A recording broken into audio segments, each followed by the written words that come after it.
Hey, Jim. Me? Yeah. How you doing? Yeah. I'm good. I'm all right. I'm all right, good? man. You're going to play the first song, aren't you? Cool. I'm all for it. All right. It's Tuesday, Tuesday, Tuesday, the day that time forgot. Welcome back once again, ladies and gentlemen, to the Treehouse concert number 43. And we do have a special guest standing by in the green room. The green room. It's actually green. It's very mossy. Very mossy. There's a lot of lichen growing in there, and some... I'm doing several science projects at once. There's a lot of blue food in there. A lot of old blue food, some sandwiches from the 1970s, and several specimens that... oh, wait a minute. Cam and Pete! There we go. I'm doing the passing of the cups. Thanks, Ma. The cups. Yes, the cups. Timitra. Word on the street is there's another cup on its way, but hasn't gotten here yet. That's right. I'm running out of desk room for the cups. Rick Lewis in the house yet? Rick! Any Met How people? Ranger Rick in the building. Excellent, sir. And Portland, Oregon, Gary Schultz dad. There he is. Ooh, that was particularly good. So, without any further ado, or a don't, where did the... Do or don't.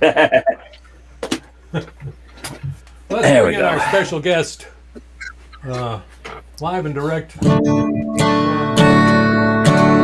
stopped working. There he is. Wait a minute. Something there. Jim Page, welcome back to the Treehouse.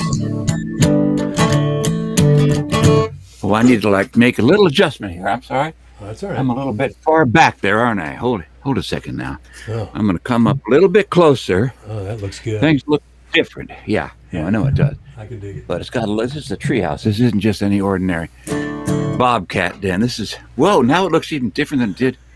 Are you moving things around on your end there, Mr. Bill? No. Mr. Bill? No. I wouldn't rearrange the furniture on you last minute like that. Okay. All right. Oh, yeah. Here we go. There you go.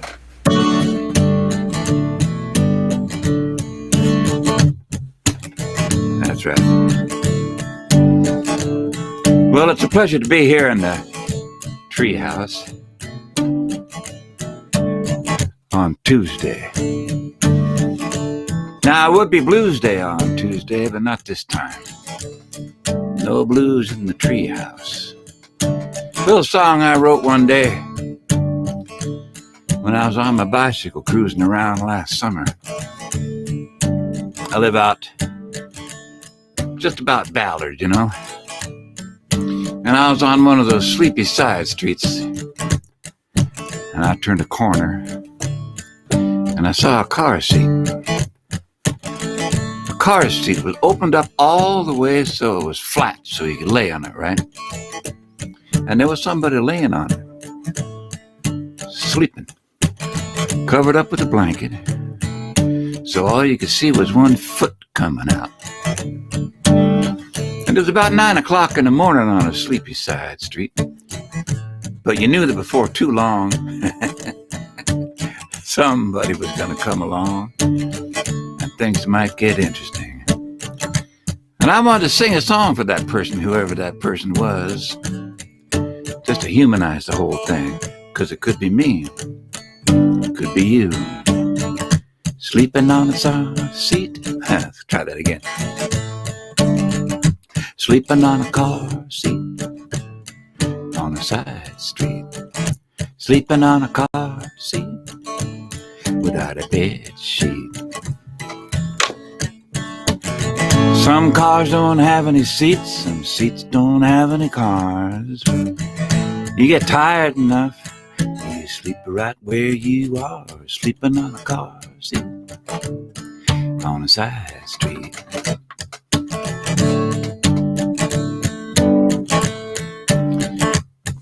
It's a quiet kind of neighborhood, nothing ever goes too far. Sunny day in the morning and there you are, sleeping on a car seat on a side street. That's right.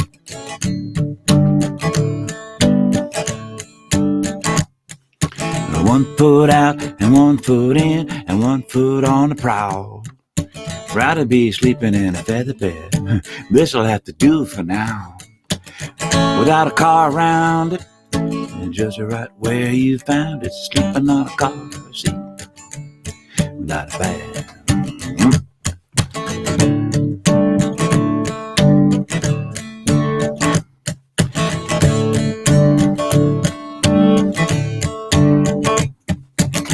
Black crows crawling tree to tree, days are getting warm. There's a turbulence advisory, but that's for another kind of storm. Sleeping on a car seat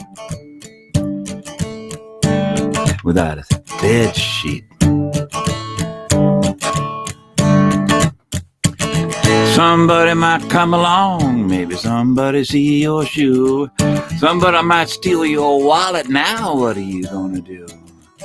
Sleeping on a car seat on the side street. Sleeping on a car seat without a bed sheet. One foot out and one foot in. Hey, where you been, my friend? All around the world and back, and there you are in a sleeping sack without a car around it, just right where you found it, sleeping on a car seat.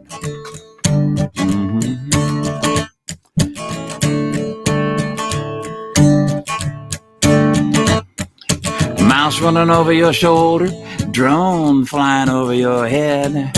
Police sleeping in a cruiser, ain't no breakfast in bed. Sleeping on a car seat on the side street. Hello in there. Hello. Hello.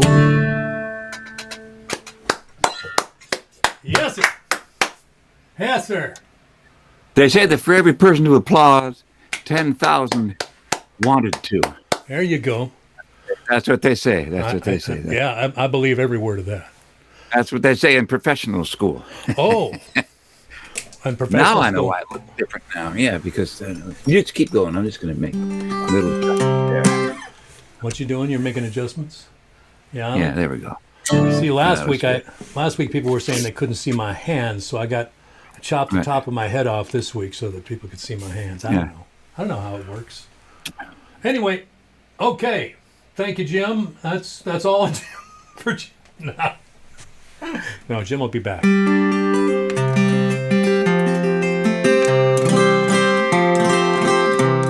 Pleased to have Mr. Page back in the treehouse.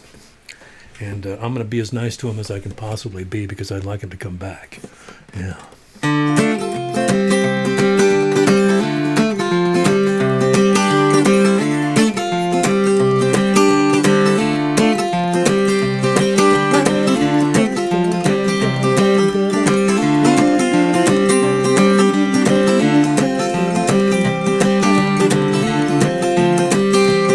Now the sun's staring in through the windows, and he's circling the house as he goes, and he's not trying to make any trouble. He's just doing his job, I suppose, and paying like a 3 a.m. phone call. The doctors say it's all in your head, and paying like a road map of Paris with Quasimodo hiding under the bed. And it's the same sad story with the same dead end. And if we don't want things to go down like that, then we'll have to work together again. We'll have to work together. Now the sun's staring in through the windows, and he's circling the house as he goes, and he's not trying to cause a commotion. He's just doing his job, I suppose. And you're waiting to be further disabled by torches and pitchforks and tar, with feathers driven down from Nebraska and chicken shit all over the car. And it's the same sad story with the same bad end. And if we don't want things to go down like that, then we'll have to work together again. Have to work together, put our heads together. Ooh,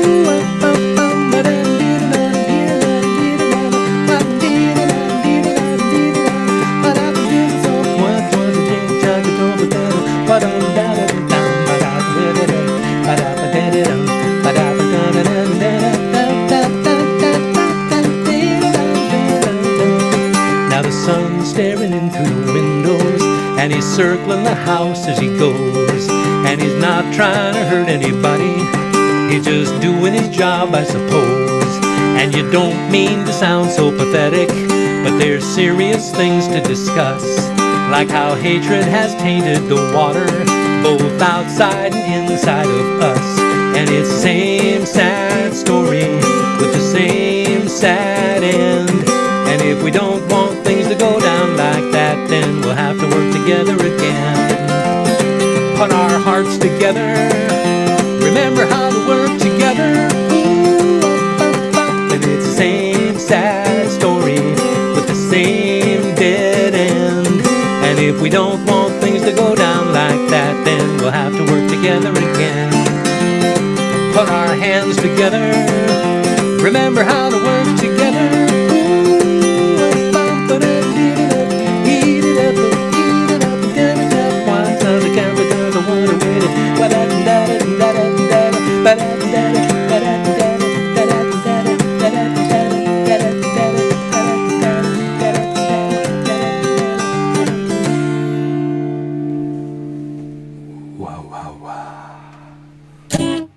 There you go. Nice one, Bill. Thank you, sir. You're freezing. Am I freezing? I'm getting a lot of freezing on my end. I don't know about anybody else. Uh-oh. Might just be my connection. Am I okay? Am I coming through? Am I? Yeah, I'm hearing you. I think you're moving. Yeah, you're moving. Yeah, you're doing fine. You're in motion.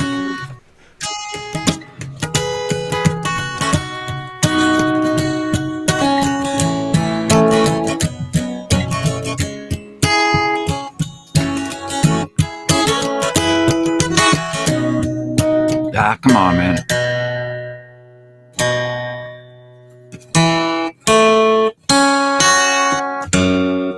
I was listening to the song when I should have been tuning.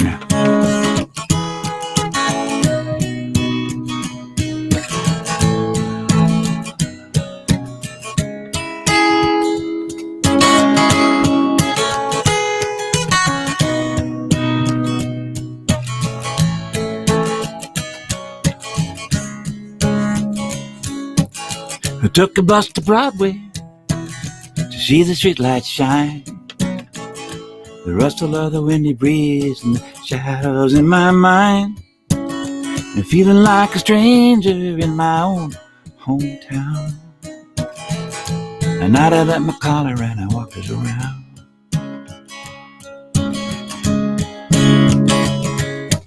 And lately I've been thinking about the holes inside of me, and what it takes to fill them up and keep them company.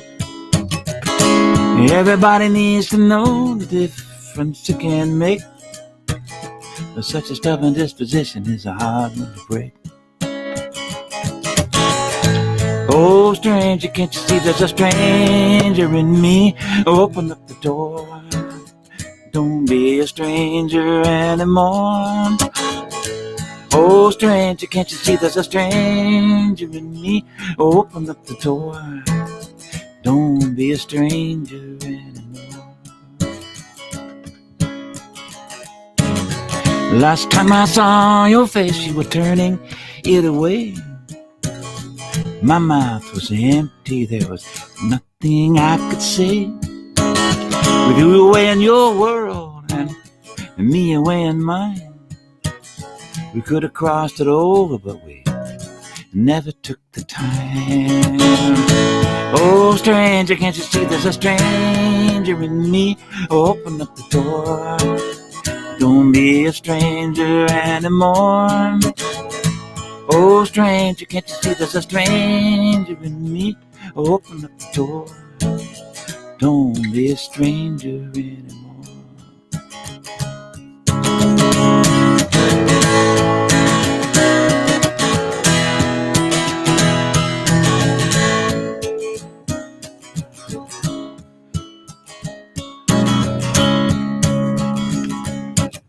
Standing at the crossroads, whichever way you go, somebody will be waiting, maybe somebody you should know.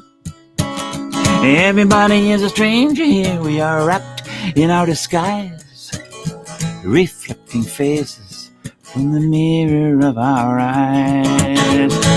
Oh, stranger, can't you see there's a stranger in me? Open up the door, don't be a stranger anymore. Oh, stranger, can't you see there's a stranger in me? Open up the door, don't be a stranger anymore.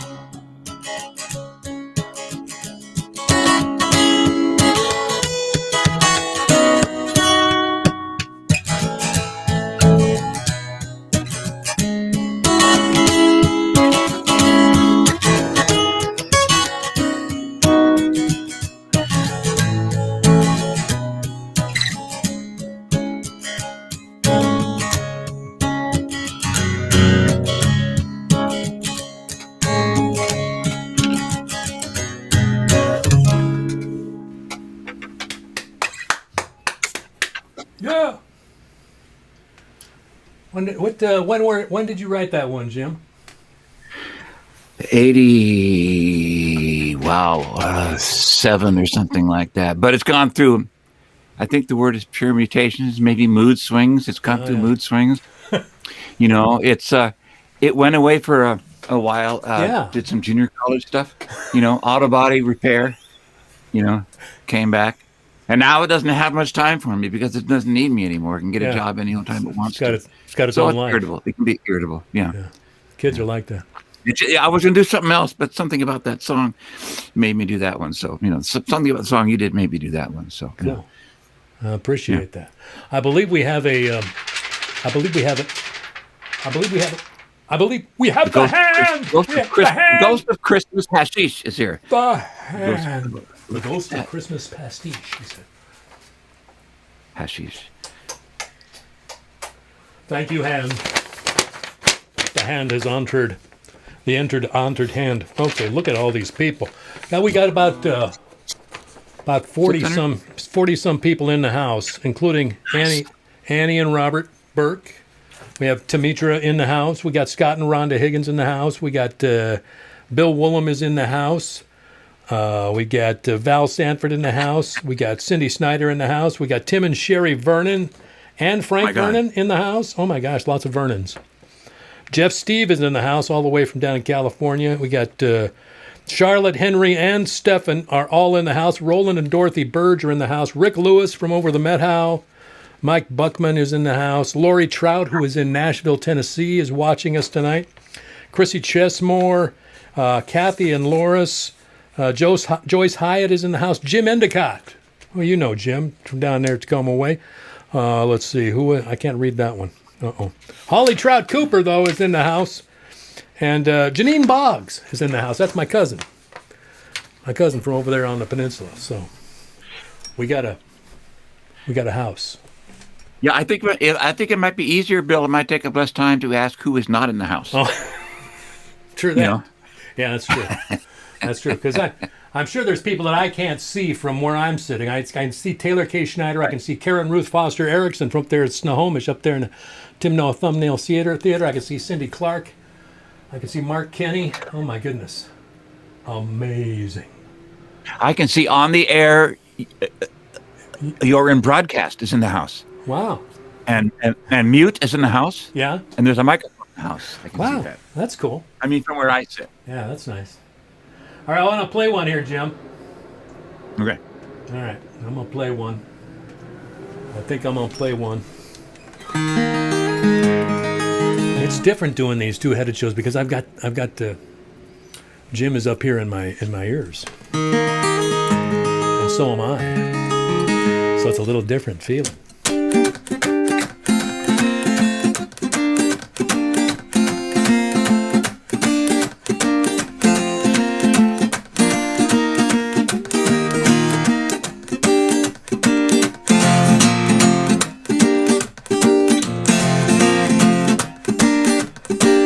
Find the one, Ray.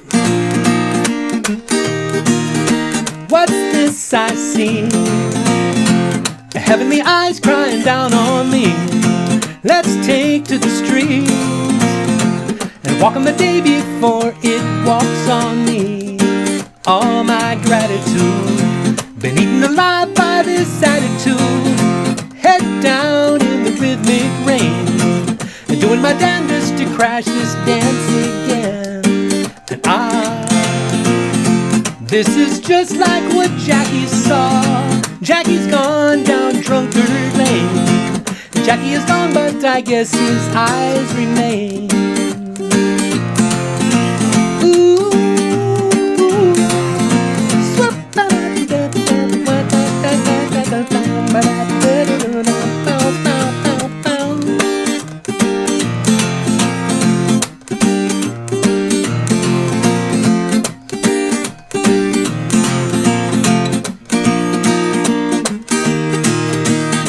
I'm making my day. That's what the crystalline mystics say. And who the hell are they? They're floating above the real world anyway. And ooh, must I really condemn them too? I got enough to do. We're working to prove that what I fear is true. And haven't you seen about enough of me? I'm gonna climb that tree and wait for the lightning to fry off my misery.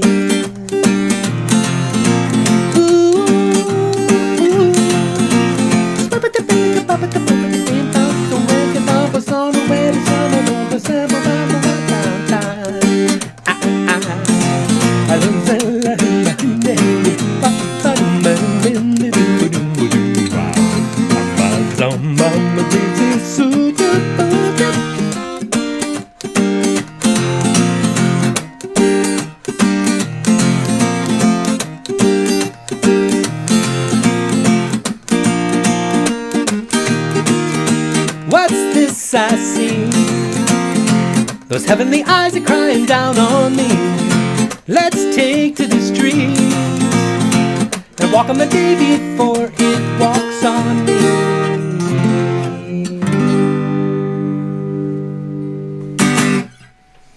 There you go. Let me push this button here and bring my buddy back in here. There he is. Yeah. There we go. Yeah, that's a good one. Thank you, sir. I always like that one. I'd like to hear that with one of them, pothead reggae bands. Yeah, baby. You know what I'm saying? I do. Fucking gas, man. I do. Long live Willie Nelson. May you sing forevermore. You've made 100 albums. May you make 100 more. May the music keep resounding from your little wood guitar. Singing songs and writing songs to sing is what's worth waiting for.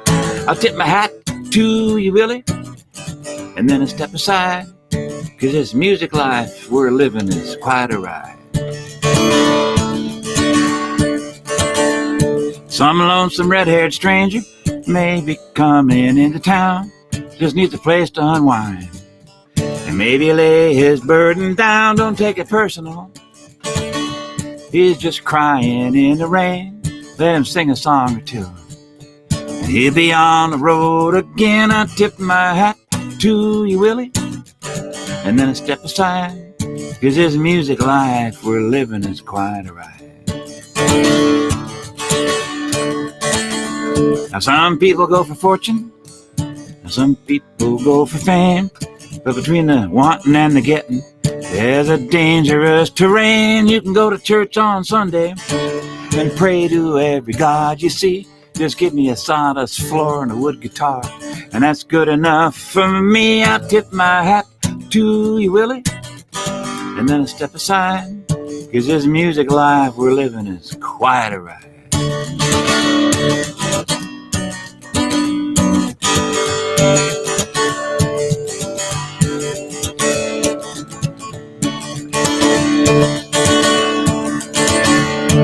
Times when I've been down and there was no getting up, well, I heard somebody singing, and that was just enough, and I sang right back. If you can do it, so can I, and I live to tell the tale, and I'll tell it till I die. I'll tip my hat to you, Willie, and then I step aside, 'cause this music life we're living is quite a ride.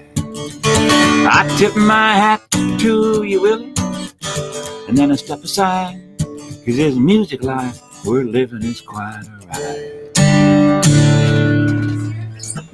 Yes, sir. Thank you, sir. I like that one. My goodness. I like it when you use the paper like that, because it makes it sound like a whole bunch of people clapping. Yeah, I thought that would be nicer.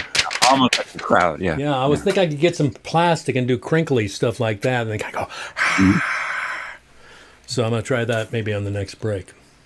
Well, Willie, he has actually made more than 100 records. He has. I'm not making that up. That's not just like, like a poetic license in a song there. He actually has. Unbelievable. And when you think about it, how that guy, if you look at his guitar and you look at him and his guitar, it's like what he is doing is something almost beyond understanding. He's actually doing it.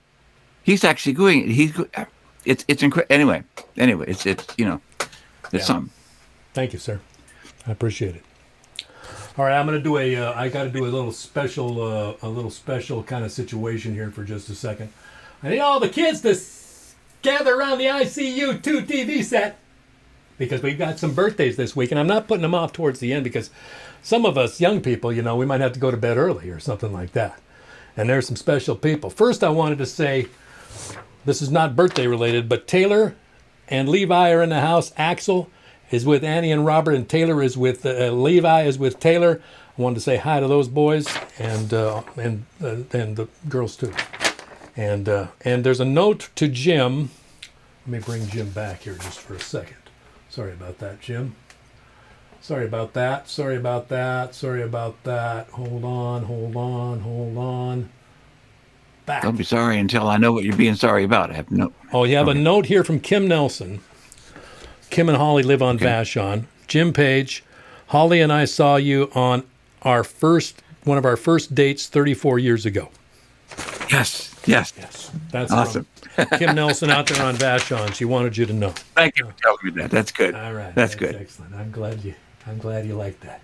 See, it's nice when you please Jim. You want to please Jim. Okay, birthdays. Starting smack dab right here today, Ms. Dorothy Burge, who I believe is in the house tonight, is having a birthday this very day. Dorothy? Yes, Dorothy! Roe and Doe, I believe, are both in the house tonight. At least I'm hoping they are. Also, today, Tony Hartzell, my old dispatching partner down there at the Lake City lot, first student. Tony is having a birthday today. Also, Charles Trafford, one of the great players from the Grumpy D's open mic and other places, is having a birthday today. Happy birthday to Charles.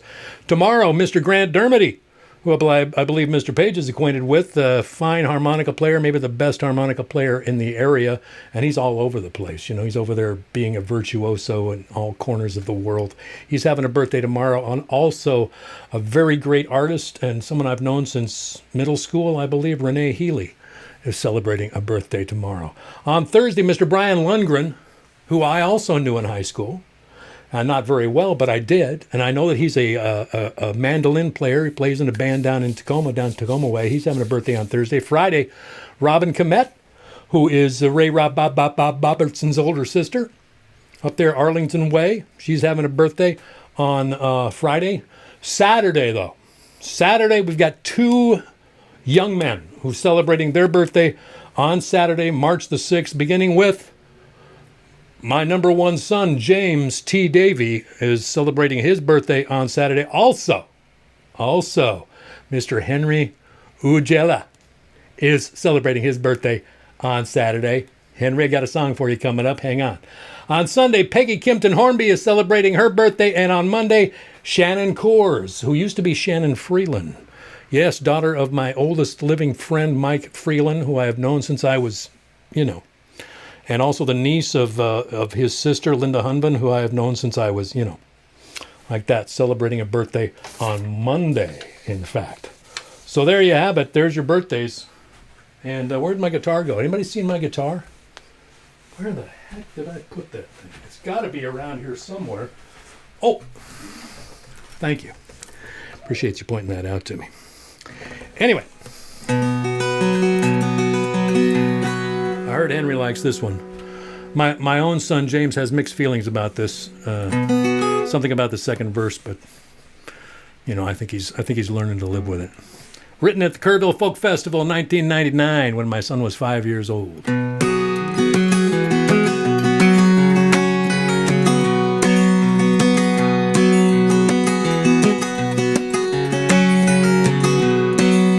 Little boy red, little boy rocket, little Mr. Blister with the smile so wide. Little joy eyes, little hazel pockets, little Mr. just the right size. Little boy love, I see you in the kitchen, you running round in circles like a lost cartoon, talking to yourself and talking to your sister about the Lone Ranger in the moon.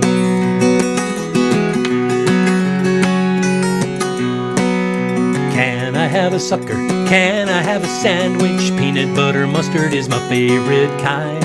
I can cut the bread and I can put the stuff on it and I can take it all outside. Little boy love, I see you in the front yard, running around in circles like a wild baboon, talking to the trees and talking to the bushes about the Lone Ranger in the moon.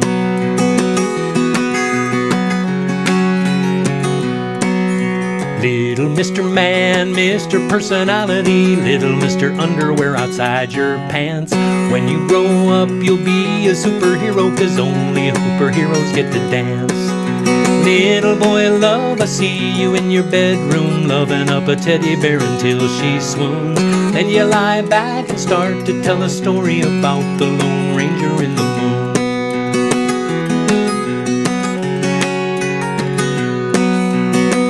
Daddy's far away now, but he'll be home soon. Daddy's down in Texas, but he's thinking of you.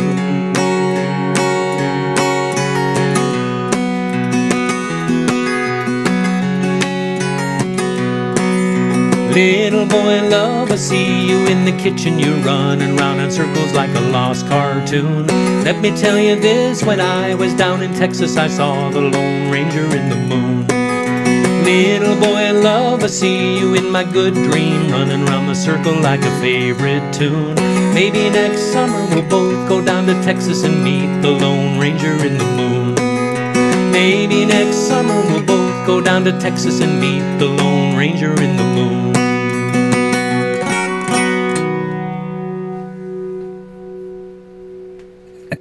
There you go.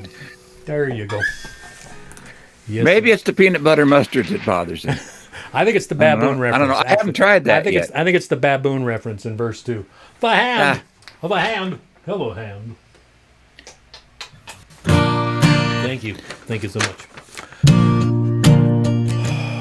Oh, before you start, Jim, we have a question. A question from the audience, or what? The audience is wondering: does your guitar have a name? Do you name Francis McNaughton? Francis McNaughton. Francis McNaughton. No, I made that up. No, it doesn't. It doesn't have a name. Okay, because I call my guitar Woody. You see, so I've got names for all my instruments. See, and Sylvia Robertson, wife of Ray Bob Robertson up there in Libby Creek, is remembering the summer jam on Libby Creek with Jim Page. What year was that? I think that was 36, wasn't it? 1936? I think so, yeah. I think we were just coming out of the depression. Well, I'd been in the mines. I've been working in the mines for a long time. I was about to retire and go into something else. You were doing fisheries, I think. Fisheries, yeah. I got gill lung from. No, I think I don't remember what that was. 90 something. 90s. It was 90s. Yeah, I believe so. I think it might have been late 80s. I think it was pre-Alice. Alice was 91. So, okay. It might have been late 80s. I don't know. Katie would know better. I hear her in the other room. She's remembering. Yeah, she would know better. Yeah. All right. She would know. Well, there you go. Another question from the audience. Another bit of trivia there for audience members.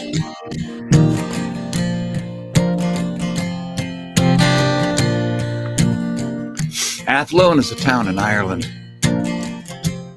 And I used to play a folk club. One of the first places I played over there was in the town of Athlone. It was called the Jolly Mariner. That was the name of the place. And it was on the river. And I would get there and I'd wait for Tony Holleran to show up. He was the gig organizer. Tony wore a cigarette lighter like a crucifix around his neck.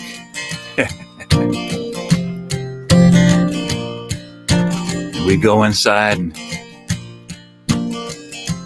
he would kind of rub his hands together and he would say, now we just wait for the humans to come. That's what he said, the humans.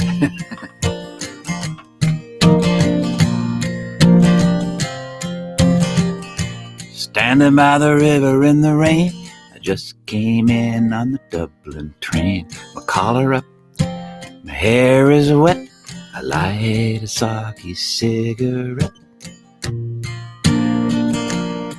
Such memories to dwell upon.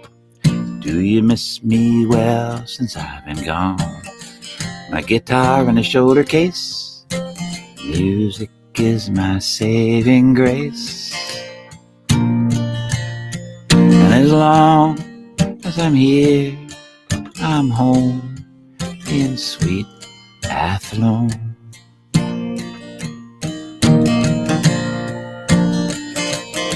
I'm a tradesman of a rare design, a troubadour who comes on time. I show up with a bag of songs, collect my wages, move along.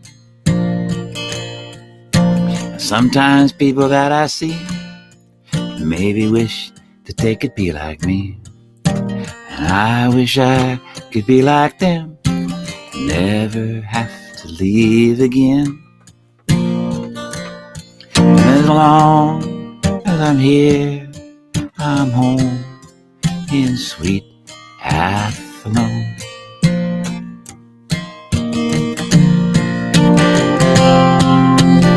To see the seasons come and go, the summer green, the winter snow, I'd wear my heart upon my sleeve, I'd fall in love and never leave. Oh, but something in me won't allow. Yeah, but I've come to love it now. My obligations on the land, and home is wherever I am.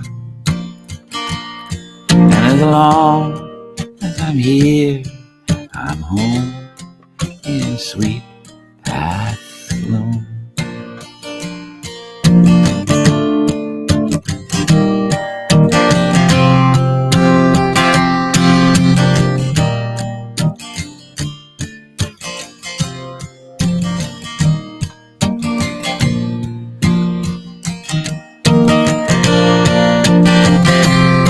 I sing my way around the outback roads, the little towns. Strangers meal, a cup of tea. All the world is a mirror to me. As long as memory remains, I'll not forget the Dublin train, the river and the songs we knew. And mostly I remember you. As long as I'm here, I'm home. As long as I'm here, I'm home in sweet Athlone.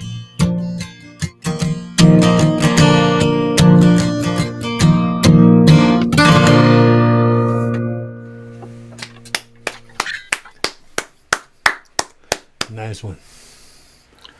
Nice one. That's a real place. Is it a little village type place? Well, it probably was at one time. It's more like a town now. Okay. But yeah, it's a small place. I mean, what you learn about traveling to places like that, or I learned anyway, was that distance is not really, it's not like a measuring stick thing. It's more like the complications of language, the complications of stories and families and histories and the intertwines of what happened here that didn't happen over there. And it might take you 3 hours to get somewhere just because of the train tracks, of the way the roads go. Maybe one of the bridges is washed out. You know what I'm saying? Yeah, so it takes a long time to get there. And it's almost sometimes like going to another country. when really, as the crows fly, you only went 20 miles. Huh. You know, yeah, it's a trip, and you learn about not only the availability of accomplishment, but how maybe sometimes those availabilities are intentionally being kept from you, intentionally being kept from people. It's a great lesson. It's not just that some people don't have much. I mean, that is true, but it's more important to understand that sometimes, and I'm not saying all the time, but sometimes and often enough, that it should bother you. Some people are being kept from having very much on purpose. You know what I'm saying? Yeah. You know what I'm saying? Thank you for that, man. And people make the best of what they've got. You know, most people do, and they make the best. And you know, people in Ireland have a way of talking with each other, which is fun. It's really fun when they speak with each other. It's fun. They're playing. I don't want to demean by saying playing games, but it's like fencing. They speak with each other like a fencing match in a way, and it sharpens your wit, and it gives you a wit in order to be able to talk, in order to be able to stay, in order to be able to have that sort of society. You need to be able to do a bit of fencing. You know, and it's like it becomes it's rich, and you don't need anything except your mouth and your brain to be able to have that kind of richness, you know? Yeah. And that's something that people lose sometimes when they have too much TV and too much other things to take away from too many the screens. the necessity to use your wits and your tongue, you know? So he says, shrugging his shoulders. But you know what I'm saying. Thank you, sir. All righty.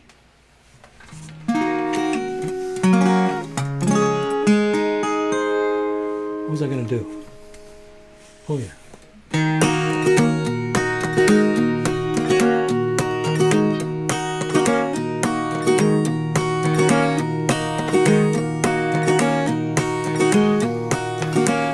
Motel coffee in a styrofoam cup. Laid down real late, gotta get up. Visiting the children, the old man's back. Ashes on the asphalt of a two-lane track. Singing, remember me. Friends are scattered between these hills. Mountain heat waves, rivers chills. Cool that forehead, stretch that back. Time is precious, it's time we lack. Singing, please remember me. Motel coffee clears my head. Better than a bar room or a motel bed. Bedside Bible in an empty drawer. Lay my clean shirts on the motel floor. Little bitty Jesus in a little bitty room. A little bit lonely, gotta head back soon. Take a boy to breakfast, take a girl to lunch. Hello and goodbye, and feel that punch.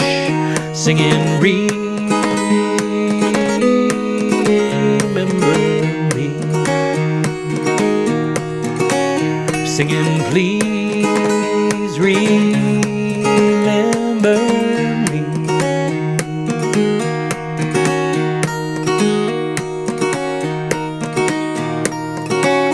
Talk about tender, talk about tough. Talk about money, how there's never enough. Those 20 fingers, those 20 toes, got their own directions, gotta let them go. Got their own directions, gotta let them go. Singing, remember me. Singing, please remember me. singing, please remember.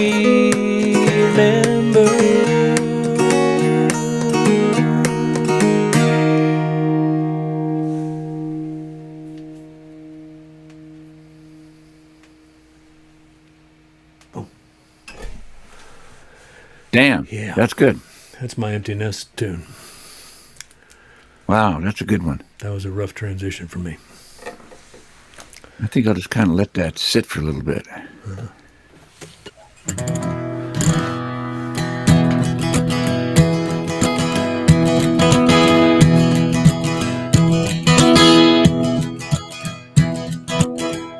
I never knew my father could sing. I never heard a note. I can't sing with these things in my ear. I have to take one out, and I always forget. I never knew my father could sing. I never heard a note. He was an engineer with a slide rule and a shop coat. Poetry was not in his nature, nor whimsy his forte. I never knew that he could sing until I heard him sing one day. He was 91 years old. We were shooting the breeze about the days when people sang different melodies. And there was one that had a certain kind of swing. And he sat up real straight, leaned back in his chair and began to sing. And there was Lily Marlene and a bicycle built for two. And they moved on down to the orchard town by the light of the mountain view. And sometimes they sang out loud when there was no one around. It was a great big world, and it kept on turning round.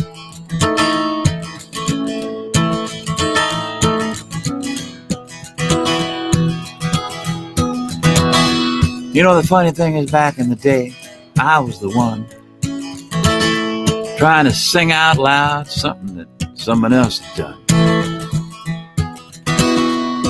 And he was looking at me like I was a fool, and maybe I was. Yeah, but I just kept on going, because that's what a fool does. And I was yelling at him, and he was yelling at me. And I couldn't think, and he couldn't see. And I slammed the door, and I was gone. And 30 years later, he's singing me a song. More like 50. 50 years later.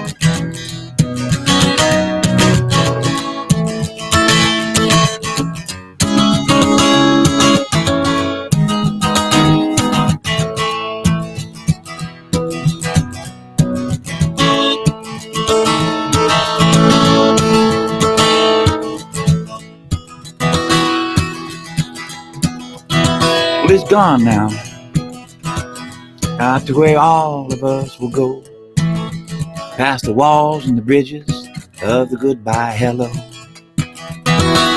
Yeah, but for all of the music and the ways of what I do, I think I understand a little better now, and this one's for you.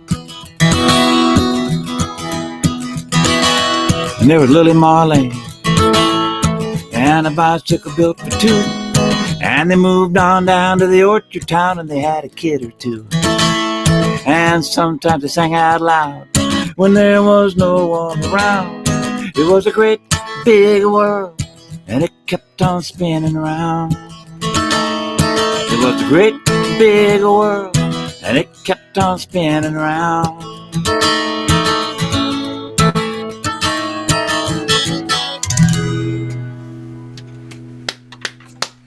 I love that one, man. That's a great song. I saved myself right in the middle of that verse, that one verse. You wouldn't know because you were not in my head, but right in the middle of the verse, I had no idea where it went. I knew where it went, but I didn't know how it got there. Oh my so God. I just started going, and it kind of fell into place. So excellent. yeah. Well, I'm glad to hear that. I'm glad to hear that. Hey, you want to Yeah, why not? have Have a sandwich? poetry Yeah, why not? break, poetry break, Ah, sure. poetry break, poetry break. Cool. Now you'll be singing the first song after the poetry break too, Jim. Okay. All right. Just so you know. All right. Okay. All right. So, Jim and I talked earlier about the poetry break and what we might want to do, and we thought we would read some of our stuff and maybe some other people's stuff. I don't know. What do you got, Jim? You got mostly your Well, stuff? I got I got most of the other people's stuff because I mean, you write more poetry than I do. So I got a couple of things, but yeah, I got a couple of things. But let me start with.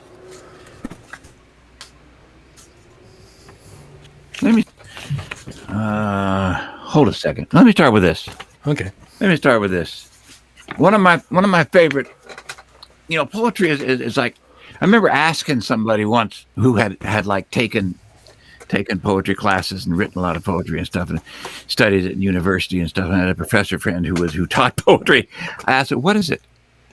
And we had this conversation and I wound up realizing that, well, yeah, I don't know what it is. It's just kind of there. And everybody kind of says, well, that's poetry. No, that's not. Yes, it is. No, it's not. And so I wound up saying in my usual argumentative style, well, if you don't know what it is, how in the world can you teach it? It's one of those weird things. So we have our favorite people for whatever reasons, and sometimes they don't translate over to another. What moves me doesn't move you. But Right. the kind of interesting thing about this is that we get to read to each other. And I met Simon Ortiz in Boston in 1979, I think it was, or 80. Yeah. Maybe 1980. And we walked around. We did something together. He was there together. Simon was from Acoma in Arizona, New Mexico. New Mexico. Yeah, Acoma Pueblo down there. And he taught me a couple of songs. I liked a song he did called Milai. And he taught me a couple of songs to this traditional melody called a 49er. And one was called Milai, and the other was called Beauty Roan Horse. Actually, it was Beauty Roan Horse, but I remembered it incorrectly. Actually, it was Beauty Roan. It was a weird way of pronouncing. I didn't get it. I couldn't remember it. But it was raining, and we walked around Harvard Square, and he taught me these things. And I fell in love with the way he spoke, and the way he read, and the way he thought, and the way he saw the world. See, that's the thing about what this art form does. Yeah. So this is called Busted Boy. And I don't know. Okay. Did you write this or did he? No. This is Simon. Okay, This is Simon Ortiz. Okay. This is Simon Ortiz. It's called Busted Boy. He couldn't have been more than 16 years old. Likely even 15. Skinny black teenager, loose sweater. When I got on the bus at 6th and Pence and First Avenue, he got on too and took a seat across from me. A kid I didn't notice too much because two older guys, street pros, reeking with wine, started talking to me. They were going to California, get their welfare checks, and then come back to Arizona in time for food stamps. When the bus pulled into Ronstadt Transit Center, the kid was the last to get off the bus right behind me. I started to cross the street to wait for the bus when two burly men, one in a neat leather jacket and the other in a sweatshirt, both cool yet stern, smoothly grabbed the kid and backed him against the streetlight pole and quickly cuffed him to the pole. Plastic handcuffs. Practical manner. Efficiently done. Along with another Indian, I watched what's happening. Nobody seems to notice, or they don't really want to see. Everything is quiet and normal, and nothing's disturbed. The other Indian and I exchange glances, nod, turn away. Busted boy. Busted Indians, busted lives, busted again. I look around for the street guys going to California, but they're already gone, headed for the railroad tracks. I'm new in Tucson, but I'm not a stranger to this scene. Waiting for the bus, I don't look around for plainclothes. I know they're there, in this America, waiting, there, here, waiting for busted boys, busted Indians, busted lives. Wow. Yeah. Yes, sir. Yeah, poetry is an interesting thing. As I have gotten older, and I started writing poetry when I was 8, and have been reading it most of my adult life. I think it's whatever each one of us pulls out of ourselves, and calls it poetry, because I think poetry. I got these shelves full of poetry books, and every one of them is different. Every one of them's got a completely unique voice, and so I think it's like writing songs. It's your contribution to the bigger conversation, And It is like writing songs, and it leaves a lot of space in it. And it to me, it's like a distillation. You can write volumes about something. Right. But because you're writing the volumes, all of the footnotes and all of the indexing, all of the research, you can't leave a lot of space. You have to fill those things because you're answering perceived, preconceived questions that people will say, yes, but. So you have to answer all that stuff. Right. But in poetry, like in a song, there are no footnotes. There are no preconceived questions. Nobody's interrupting you saying, yes, but. So you use those spaces, and you use that distillation, and one poem can say more than 6 volumes of research. Definitely.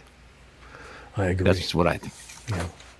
All right, so I've had a request to read some of my stuff, but I wanted to read a couple of Jim Harrison poems too.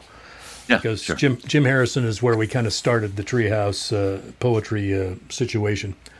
And so I wanted to read some poems from his last book called Dead Man's Float. And this one's called Nuthatch Girl.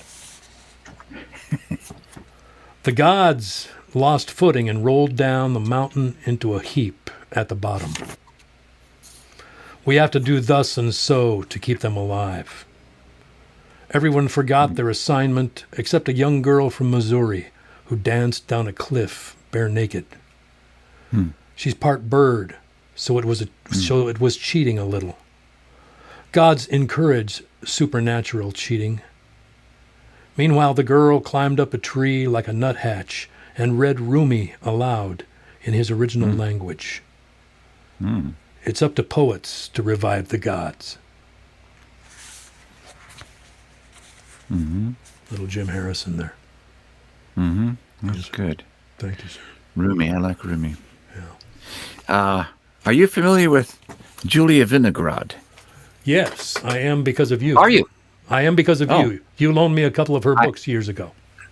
I totally love her. I think she's phenomenally wonderful.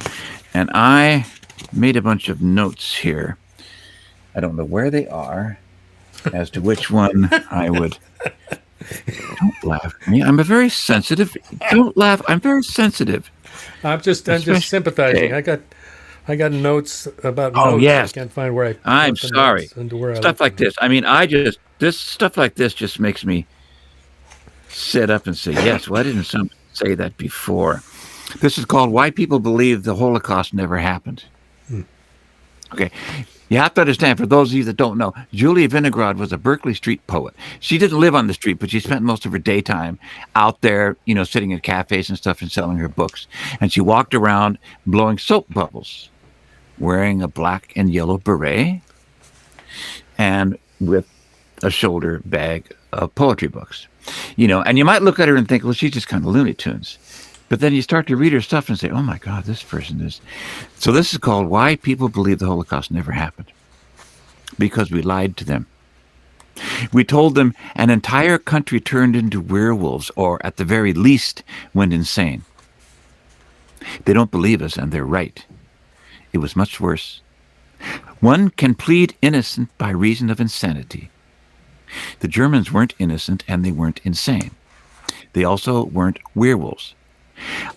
I even found a copy of a novel by Goebbels, an intense, clumsy story about love and patriotism. It wasn't very good, but a person wrote it, not a comic book villain. People are capable of everything. We can talk inhuman atrocities until we're blue in the face. These atrocities were committed by humans. Anything else is just a lie. It's a Nazi lie.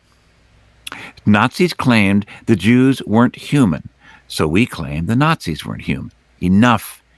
Everyone was human. We should stop writing fairy tales in history books. The truth is more dangerous. What comic book villains do ends when Spider-Man kills them. What people do, people can do again. Yeah. Potent. Yes. Yes.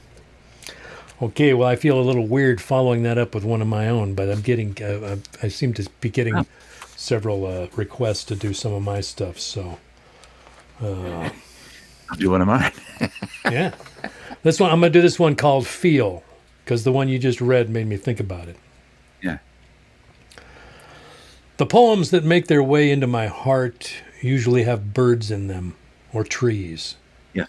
Small icons that spark and fill with song or the sound of wind and branches. Colors with shape and vibration. Colors made with a reed or a string. In other words, something impossible. A three-dimensional sculpture lying flat on the page. An argument or avalanche in nature played out in language, simple as black on white. A thrust, an embrace, sensory fire, panting in ink on paper. 10 feet back from a poem, it becomes a smudge. But up close, where glasses fog and eyes cross, it's Henry Miller and Anais Nin coupling on feathers, and you feel the wind in your leaves. That's called Feel. Right. You sent me that one. Yeah. Yeah, you know, several of the poems in this book started out as poems that I was writing to you, Jim, as we were communicating back and forth. You probably I'm trying to find that. Oh, here we go. I'm going to look at that collection because there's some good stuff in there. But I'm going to read this. I sent this to you. Actually. Hold a second now. I got to find it. Then I'm going to read it. I have to read another Vinograd one in a minute or two. First, come on. Where is this? Well, I could read that one, but that's just funny, which isn't bad. Funny is not bad. Funny is not bad. Okay. They call him Bigfoot because he's got big feet. Better get up and give him your seat. He's hungry. He needs something to eat, and it takes a lot of food to feed those feet. He's under the porch. He's up in the trees. He's out in the backyard. You can hear him sneeze. He's mowing the lawn. He's wearing short sleeves. He's Bigfoot. He'll teach you how to say please. He's driving the bus. He's working the farm.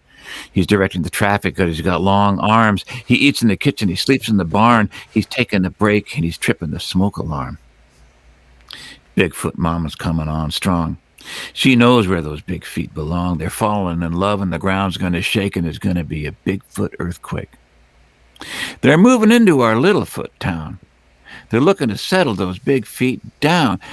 Bigfoot's breaking new ground all over town. Now there's a Bigfoot baby on the scene, bouncing like a boulder on a trampoline. Has to be believed to be seen. Baby shoe size 117. Hear the big feet coming on the landward sea. Gonna be a big Bigfoot jamboree. Every one of them looks just like me, and I look like everyone else I see, even you. Yeah! Yes! I like it. All right. I like it. I do. Here it is. Oh, you found the one? Oh, good. Yeah, the other one, but I'll go ahead. All right.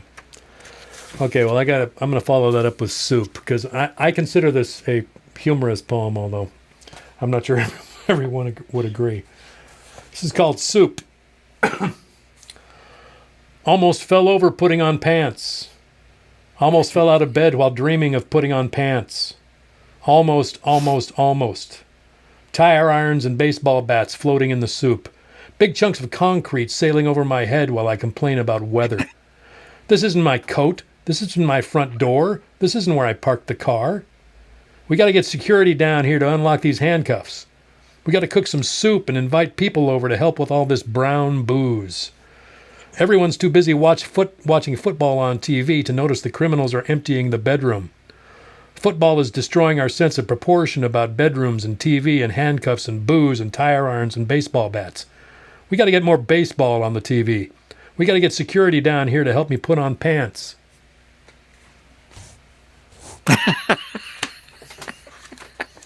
Good. I'm glad you're laughing. I'm glad I instructed you ahead of time. But this is a funny No, one. I know. You did instruct me. Yes. Yeah. But this is not funny, but I like this. Okay.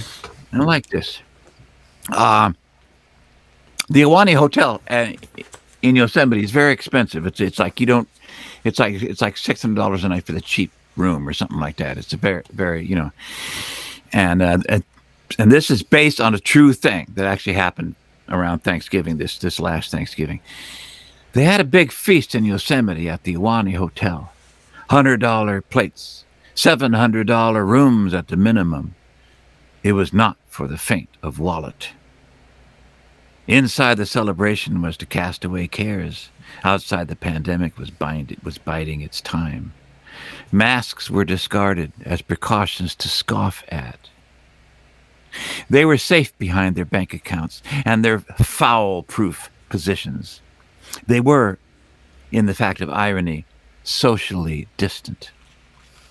The staff, who had no choice but to wait tables and serve food, crossed their fingers, their anger held at bay for now. The spectral pandemic walked the hallways in costume, making small talk with the idiot children of landed bandits. It was almost midnight.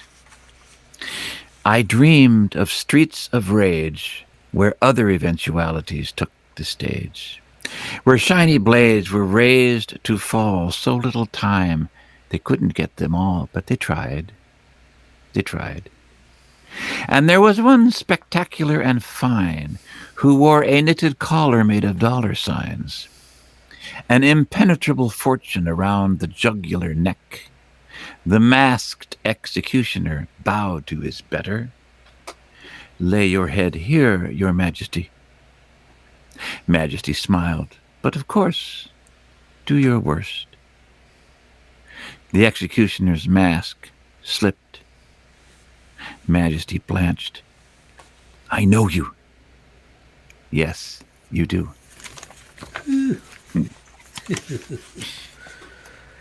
Yeah. Indeed. All right.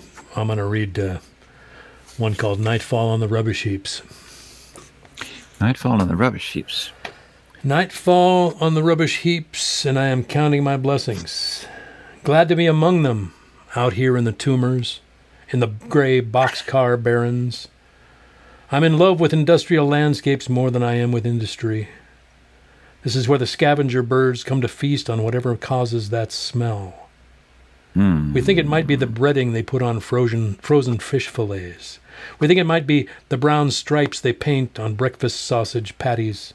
It's how you know they are fully cooked and ready to serve. The crows, seagulls, and pigeons know a good meal when they smell one. No need for daylight to point the way. This is where technology steps in to feed the hollow-eyed masses who live without sleep, thinking the American dream is what happens when we're awake, what happens between punching in and the mid-morning break. Bill, you're good. Okay, I don't know what this leads to. I'm kind of just picking this out. Okay, but you got me going here, and this is an adventure. I like this. I hope everybody's cool with it. Yes. This is called On Reading Joy Harjo. My spirits were lifted a year or so ago, 2 years ago, whenever it was, when I actually discovered that Joy Harjo was the poet laureate of the United States of America. Yes. I thought, oh my God, is that true? Yes. Is there hope for humanity yet? Is there hope for us yet? on reading Joy Harjo.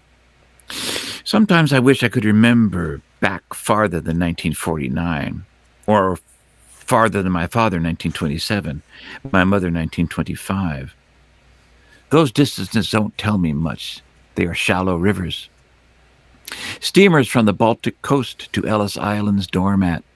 Work away to the west, a laundry in San Francisco, words on slips of paper hung on a clothesline across his bedroom to build a vocabulary. That was my mother's father.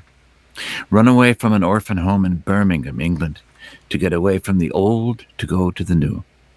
She never talked about her mother, a strange German woman who we called Nana. She had a picture of Jesus in the hallway with purple rays coming out of his eyes. She belonged to the Society of Saint Germain. She believed that red and black were evil colors. So when my parents got a brand new bright red Volkswagen Beetle, we always parked around the corner so she wouldn't see it. My father's father was a tyrant of shadows, high blood pressure. He loved uniforms and discipline. As the head of the San Francisco German-American Club, he welcomed the new delegation from the old country when they came in 1938 with their new flag and their new anthem. His wife, my father's mother, was an alcoholic. And one day, she disappeared one day, just disappeared. My father coming home from school and being told that he and his brother were going to live somewhere else until further notice. My father's brother, who was 2 years older than he, had been in that awful landing at Normandy in World War II. He had insurmountable PTSD. And one day his wife called my father on the phone to say, "I thought you should know. Your brother died 2 years ago." 2 years ago. I carry the ropes of who I am, the wheels and the stirrups and the mannequin gearing, but I make my own maps and I use my own telescope. And I tell what I know as it comes in the language of my time. It's the least I can do. Yeah. Yeah. I love that, Jim. That's amazing. Reminds me of, an old song of yours that it's always been one of my favorites. That's a Shiny Bright Silver Dollar. Oh, yeah, right. I'm going to read this one. This is called Heroes and Crows. The sun at the angle of late fall, in from your left, throwing tree shadows on the subsidized housing next door. The lazy flag lifts and ripples with a breeze down from the north, 40 degrees. The cold gives an edge to the view cleaner than the soft focus of summer. A great weight has shifted, giving no regard to changing weather, is the weight of politics, weight of division and violence. A profound force moved it left as people braved disease to serve their country. The gift of their franchise. Crows sweep through the scene going every direction. They search for food without opinion, pecking at roofing tiles and gutters without regard for the leanings of the residents inside. In sunlight or shadow, crows find their future.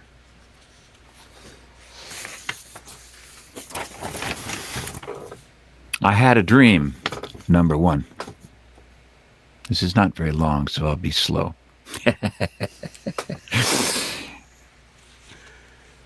You're laughing.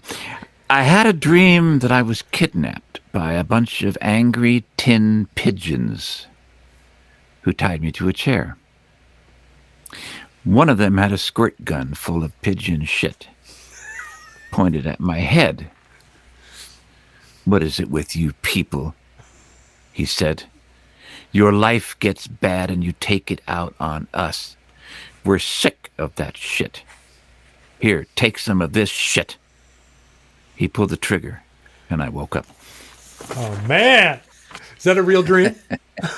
No. Oh, okay. It should be, though. Yeah. That would be You know, the tin powerful. pigeons that people shoot at the, yeah. At the carnivals. How would you feel if you were a tin pigeon being shot at all the time? I always thought they were ducks. I guess some of them are pigeons, some of them are ducks. Ducks, yeah, I know. Yeah, same thing. Whatever they are. Same thing, only different. Okay, I'm going to do this. This is a dream poem. This is called Quiet Dream. My waking doesn't signal the fog to lift. In my dream, the perfect little rowboat. High tide, calm water, salt and cedar smells. A big rain cloud to the south near Anderson Island. A school of herring beneath a circle of gulls. The hum of a tug pulling its raft of fallen trees. Mm-hmm. Dad says we'll have fire on the beach tonight. Hot dogs on sticks, Mom's chopped onions, and a jar of relish. My job, as always, to find enough kindling. Tiny lizards dart across logs near the bank. Dad, with his guitar, plays two soft, mournful songs. 2 kerosene lanterns guide us back to the cabin after dark.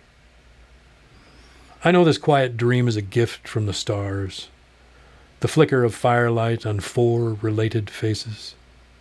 The low of Dad's voice turning my soft heart into salt water.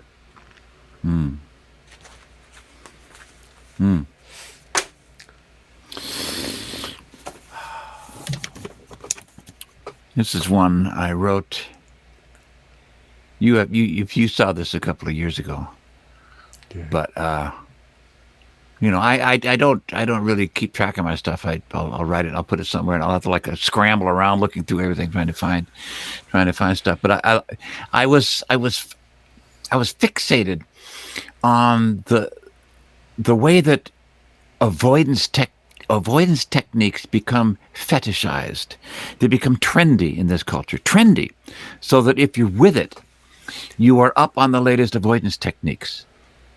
And it's become like a language thing. Like hater. The word hater, the way they use that, throw that thing around, like that explains everything. Don't be a hater. They're just a bunch of haters. Yeah. It's like, what do you mean just a bunch of haters? What makes a person hate? This is why we get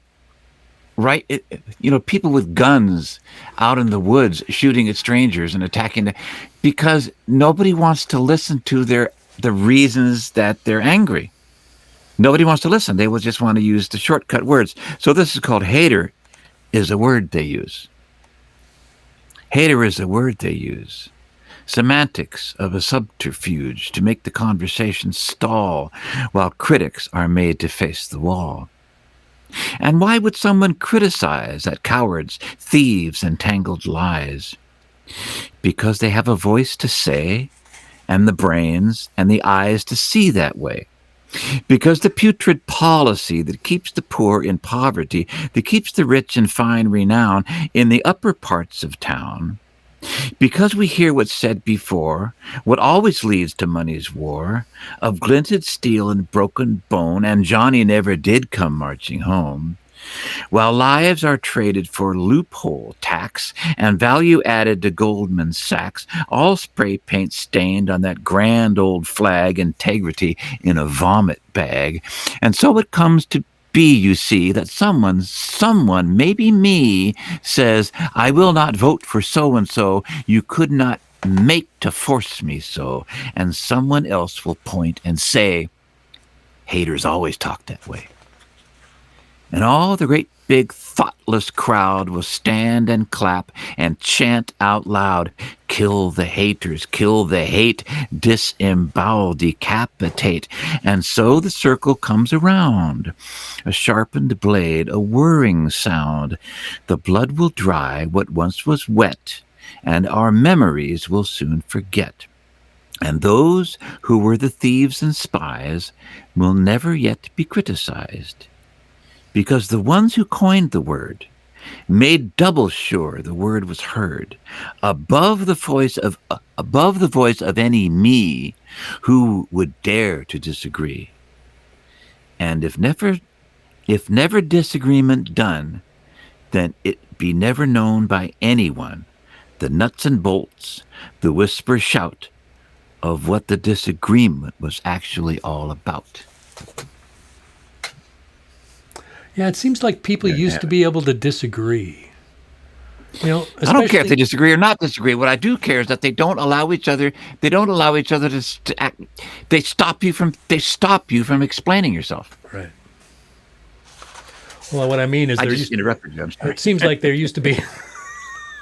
It seems like there used to be able to have a discussion with somebody that you disagreed with, and leave the Maybe so. conversation friends. You know. I don't Yeah, know. maybe so. Yeah. Yeah. I don't know either. It's weird. It is weird. It's a weird looking world we live in. Yeah. How you doing? You got more you want to get to? Because Oh yeah, I'm fine. I could do this for. Okay. Let's read a few more then. All right. I'm going to read this one called Low. This is a. Oh, I hope it's self-explanatory. Low. Brought low by this history, the one painted in headlines across the world, scrawled on every bare wall. Not to notice is more work than you were ever taught to do, and the temptation to bury yourself in booze or binge watching is screaming through your viscera like a pandemic. You want to know everything. You want to know nothing. The generations wherein that was the primary choice stare up at you from your children's eyes and make you blind with shame. All the bottles are empty now, and they weren't enough. A day of reckoning takes over every calendar, and you must sign your name to a promise you haven't written yet.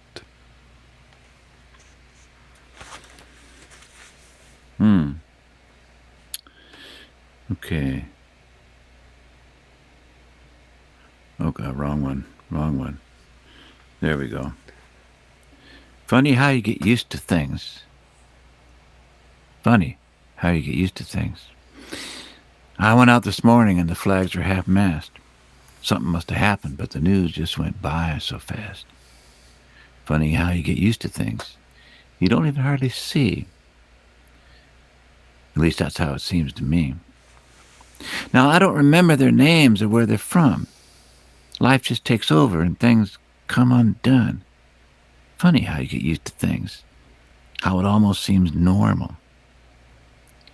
And if I was a frog in the water and the water was getting hot, I might just stay in there and swim around a while because I like it a lot. Funny how you get used to things. You don't even hardly feel it. What does too late look like from a distance? Would you know you were getting close? Would it welcome you in and say you're the one we love the most? Is that what it feels like when you get used to it? And if I was a canary in a coal mine and the dust was getting thick, I probably couldn't do anything about it anyway because I'd be getting sick. Funny how you get used to things. Everything just seems normal. He walked into the building when everybody was there. He killed a whole lot of them just like that. And you wonder why people are scared? They can't get used to it. Can you blame them? Whatever may be your gender or the color of your skin, somebody don't like your looks, they might just do you in. It's hard to get used to things sometimes. It's better not to.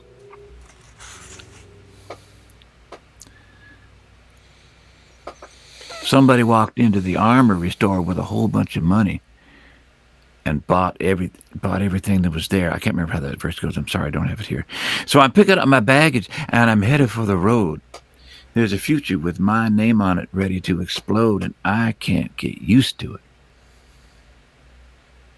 It's better not to.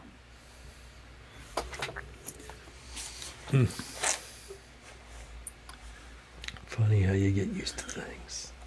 That's actually a song. It's really hard. It's a good song to actually sing, but nobody ever wants to hear it. I've heard it. I've heard it. Yeah. Yeah. I'm going to read another Jim Harrison one now. Oh, good. This one's called Quarantine. I've been quarantined by the gods. Do no harm, they said. Tell no secrets. I had stored my spirit in the big willow tree to the west of my study on the advice of Rumi. It was getting badly bruised every day, and my spirit needed a resting place. I forgot where I put it when you should check it every morning. I sank lower and lower until one day I called it back from the tree, then wrote a pretty good poem. There's no time to fool around, the gods said. They blew my poem with the wind to the top of Antelope Butte. I can't walk there with my cane. Some gods have been dead 1,000 years and need our magic and music to come back to life. We owe it to them. They got us started. Yeah. That's Jim Harrison? Yeah. Yeah. Yeah, that's great. Hold on now. 63. I didn't give myself enough notes on this, but 62, 63. Yeah. This is Simon Ortiz again. The Veterans Hospital, like other U.S. institutions, has the same hierarchy as the church and the state. It has no more authority than brute persuasion and force. The Texan, who takes care of the coffee pot, who is my vice president, is confused by why I am so mad with love for these derelicts who come to us asking for tobacco, coffee, shaving cream, shoelaces. He bludgeons me with his stare. But I look into his exile eyes, flaunt my authority, which he understands, and I give them what they beg and apologize for. Coffee, cigarettes, shaving cream, shoelaces. I am innocently American after all, generous, guileless. But it is the aboriginal and the savage that cringes under his murderous eyes, and I have to move away from the invisible gesture of his hand reaching for my throat.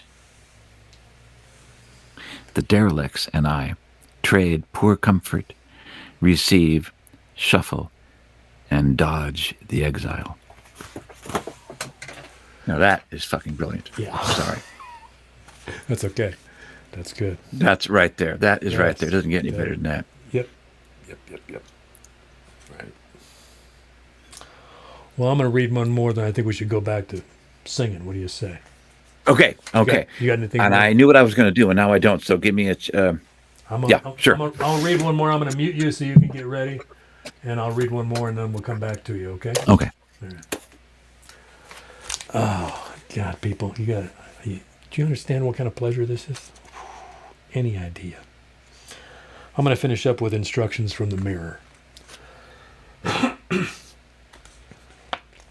A lot of these poems that I wrote about being in pain I actually consider them fairly light, fluffy poems, you know? Kind of like the Jim Harrison one there. Those are poems he wrote very near the end of his life. They're all about the gods that got lost in the trees and where he left his spirit. And he's dancing in it. He's in it. He's like letting it wash over him, you know? Instructions from the mirror. He knows what he needs to forget. The self-importance of pain drops its towel and stands naked. In the dim mirror light, shadows and folds that weren't there before swing at him like steel-toed boots. His ego is 80% water, and what he sees is a shrunken balloon. After months of daily exercise, no new strength, no beauty left in the rust of bones. Hand to chest, his heart still thirsting into the day. Eyes, too, hungering in their mercurial cups. Use them up, it says. Use them up. There you go, folks. Let's see. How you feeling, Jim? Okay, I'm having a blast. All I'm also having a tuning disaster. Hold on. Oh, no, you're not.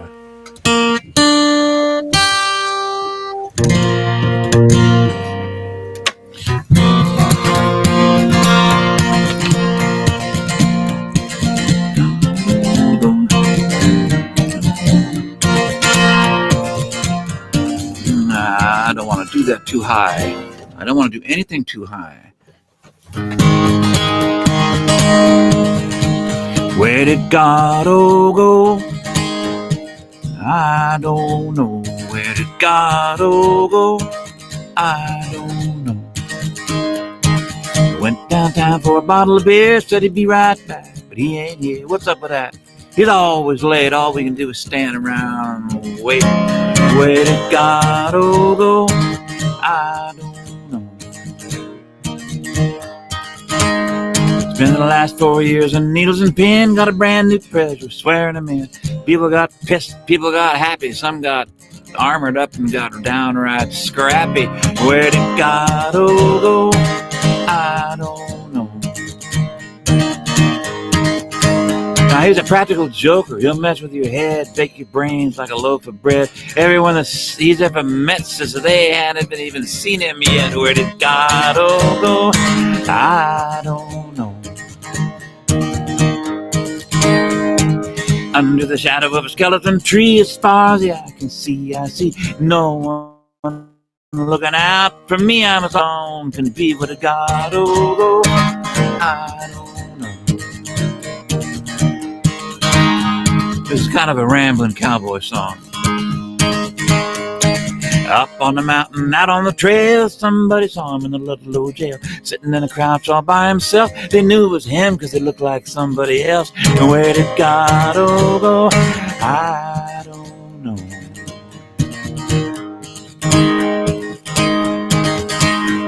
Now look who's crawling like a snake in the grass, sack full of money and a getaway pass. Nobody's special, not taking a bow, barely remember what it looks like now. Where did Godot go? I don't know.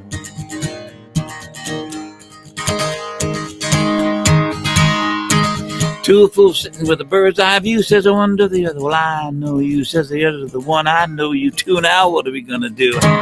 Where did Godot go? Well, I don't know. Now there's somebody missing from the story I tell. Figure it out and you're doing pretty well. Godot ain't coming, he never does. It's just you and me, buddy, like it always was. Where did Godot go? I don't know. Where did Godot go? I don't know. There's no, all I know is there's no Godots, gods, nor masters.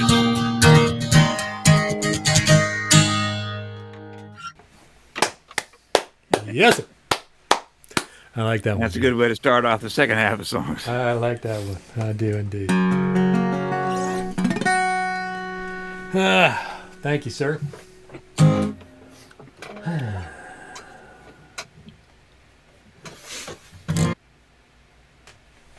Okay.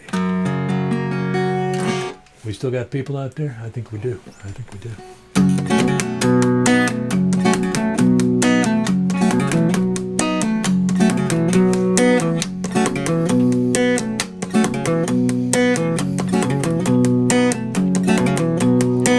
I shouldn't be walking around.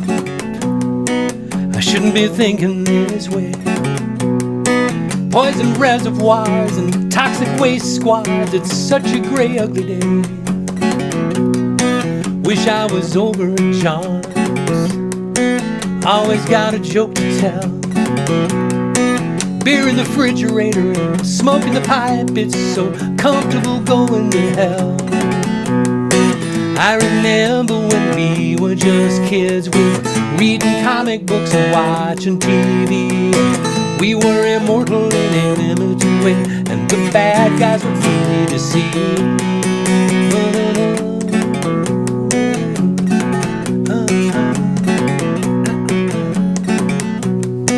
My friends all hate their jobs.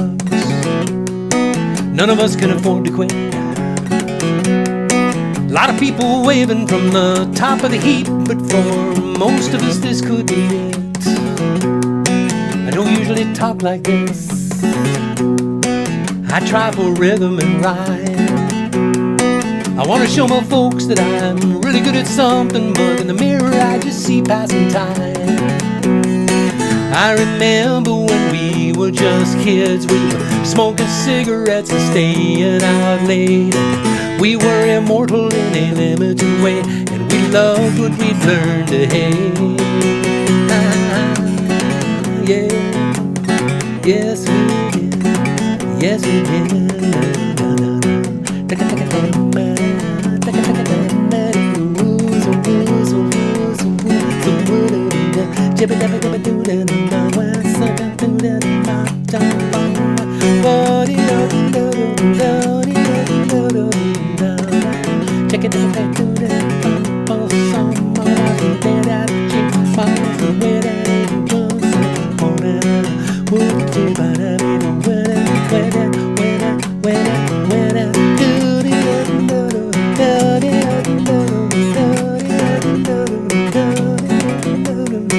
Maybe I should call in sick.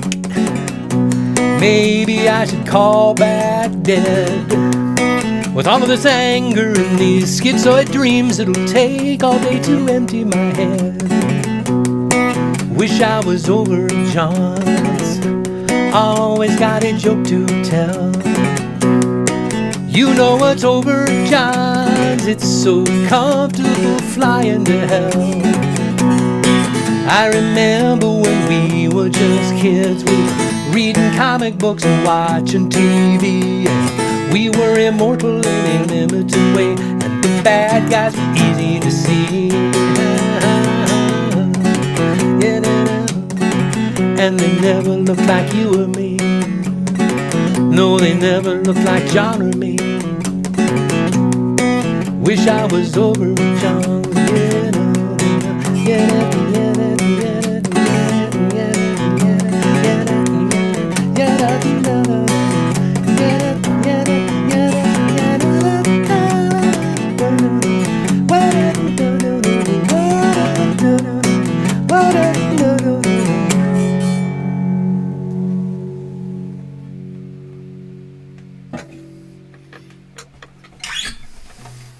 We all had our John, you know?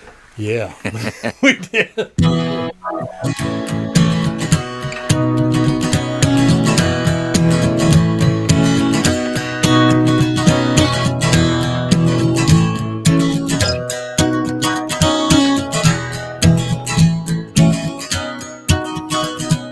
You might think that I think that it's all come and gone, and I might think that you think that it's still going strong.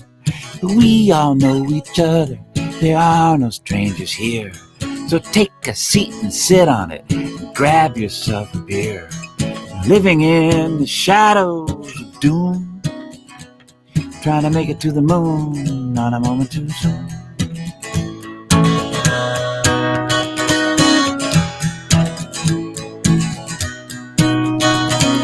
Nobody can tell you how the needle threads the eye. You gotta find out for yourself, so go give it a try. And if someone's in your pathway standing, just go walk around. Tangents almost always lead to a better part of town. When you're living in the shadow of doom, trying to make it to the moon, not a moment too soon.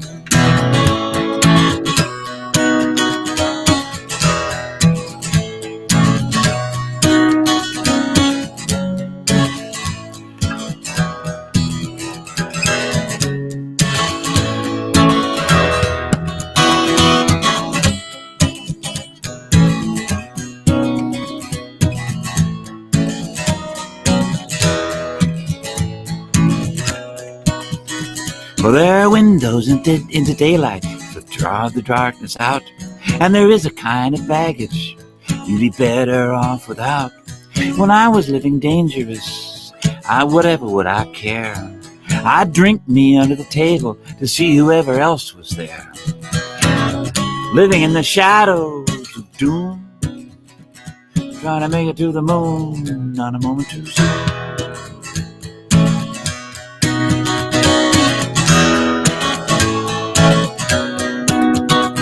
And when America went crazy with Georgie's little war, we shut down all the freeways, 'cause that's what they were for. We were running through the tunnels. There was danger everywhere. And when we found a place to welcome, we would gather there. We were living in the shadows of doom, trying to make it to the moon, not a moment too soon.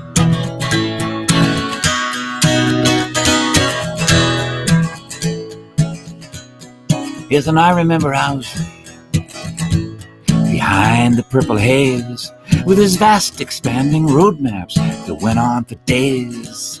There were cliffs of eager danger, there were phantoms of design, there was jewelry for the taking in the caverns of your mind. We were living in the shadows of doom, trying to make it to the moon, not a moment too soon.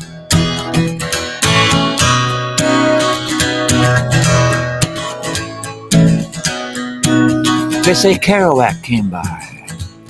When he was passing through, carved his initials in the woodwork like anyone would do. Now there are books above the tables. You may read them if you choose. As you listen to the reggae, do the Mexico City blues. If you're living in the shadows of doom, trying to make it to the moon, not a moment too soon.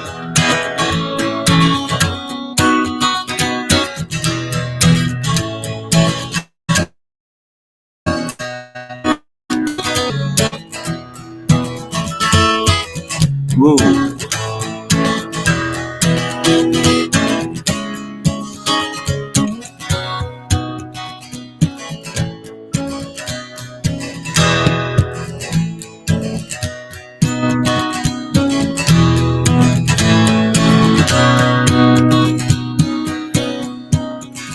Oh, the steamrollers of entropy, they plunder through the town.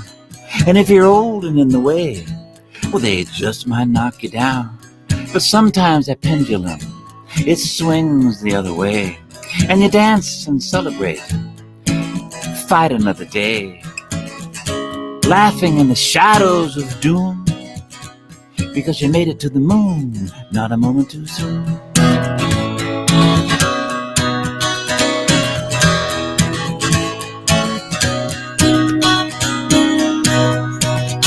Oh, there always is an ocean when you're standing on the shore. And when the clocks run out of hours, they don't ask for any more. There is nothing so important you can't hang from a string. So it's best to just be easy, let the music do its thing. When you're living in the shadows of doom, but you made it to the moon, not a moment too soon.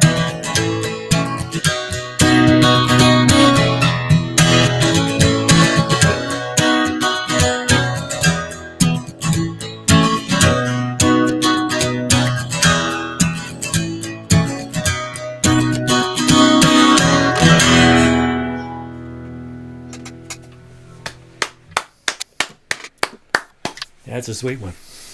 That's a sweet one. Thank you, sir. Got a little cluttery there in one. Cluttery? Sorry about that, cluttery. Yeah. Not enough space for all the words to fit in or something? No. I was jumbling my train of thought, and yeah. It was the one about there are windows into daylight for to drive the darkness out, and there is a kind of baggage that you'd be better off without. When I was living dangerous, whatever did I care? I could drink me under the table and see whoever else was there. That's a good I like that, but I phrase. messed it up. That's all right. Oh. Oh, well. Thank you, sir.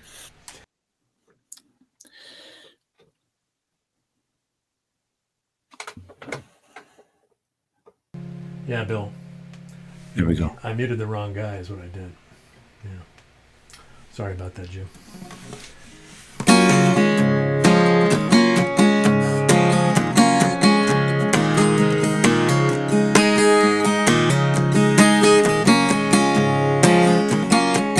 Song I wrote many years ago. All my neuroses are shining at 35. Must be some chemical thing. still adjusting to the fact that I'm still alive. That number sure got a ring. Wide road, wide turns, lined by fences and fields.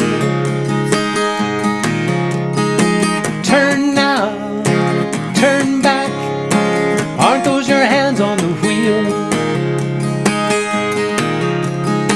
My mother still smokes the same brand of cigarettes she did when I was in school.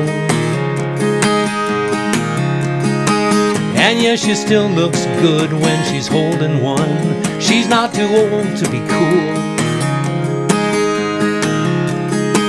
I guess I do dwell a lot on longevity. My father died premature. Right now my daughter's out there dancing to Graceland. Her movement seems so secure. Wide road, wide turns, lined by fences and fields. Turn now, turn back, aren't those your hands on the wheel? Yeah.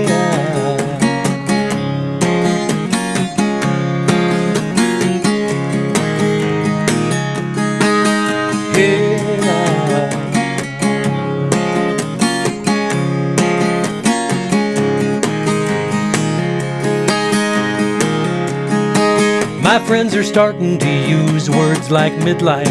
That scares the shit out of me. It's also frightening that a quarter of my time was spent in front of the TV. I guess I figured on a little more wisdom and fewer shots to the heart. We'd have this good green world back together now. Why is it still breaking apart? Wide road, wide turns, lined by fences and fields. Turn now, turn back, aren't those your hands on the wheel? Yeah. Wide road, wide turns, lined by fences and fields. Turn now, turn back, aren't those your hands on the wheel? Yeah.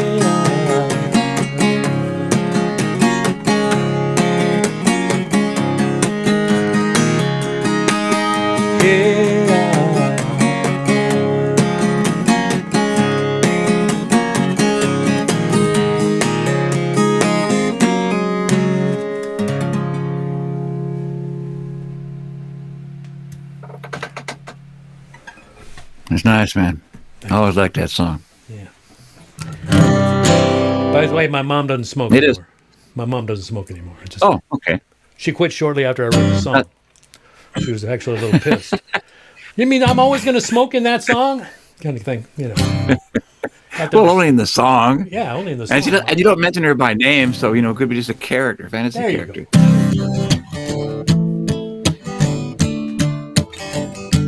I just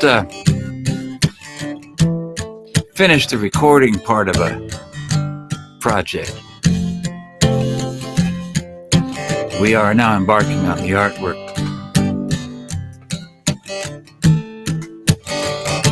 Just got the master back. The mastering sounds real good. Ooh, that fell right out of my hands. But I got another one right here.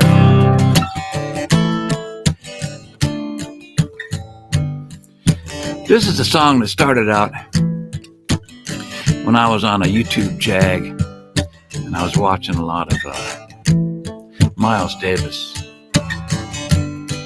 And what you see a lot if you watch a lot of Miles Davis is how he wraps himself around his horn like it's a living thing. Like he's holding on to it. So I started kind of riffing off that. And I thought, no, wait a minute. Miles Davis lived in Malibu and he had a yellow Maserati. He does not need a song.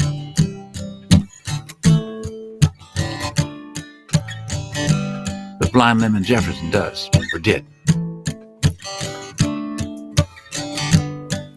Because this is a song about songs, I guess. People to sing them. And that funny, weird thing that happens in life. And how there's always somebody around who can look at somebody like Miles or hear somebody like Blind Lemon or Billie Holiday and they can say, that's nothing. That's nothing. Anybody can do that. You know, when you kind of want to, just kind of want to go outside. You can't be in the room with a statement like that.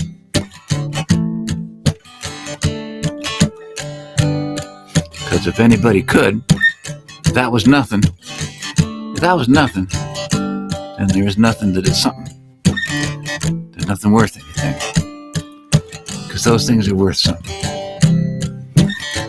So anyway, the song goes like this.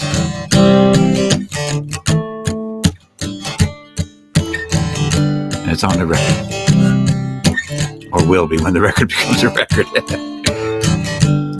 You ever hear about Blind Lemon Jefferson? He had quite a style. People down in Texas in those days, well, they'd come for miles to listen to the big man's play. They'd say, ain't that something?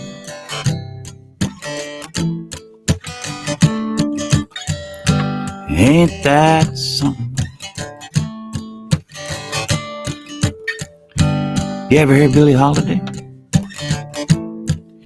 When she was singing her song and everything was just right. Right where it belonged, gardenias in her midnight hair. She could take you anywhere, ain't that something?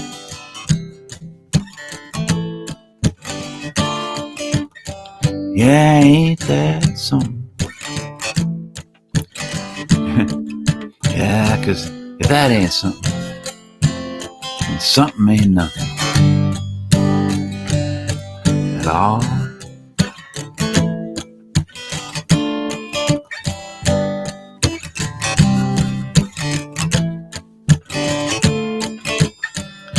Now Lemon went to Chicago to try to make his name. Froze out on the sidewalk when the winter came, and Billy died broke. It all went up in smoke, ain't that something?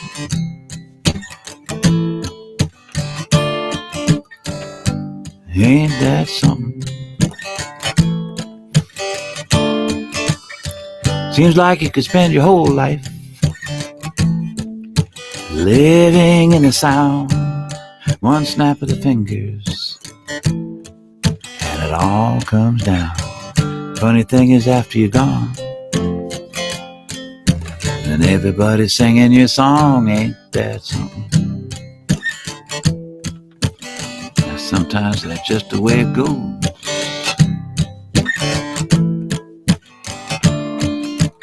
And if that ain't something, some ain't nothing at all.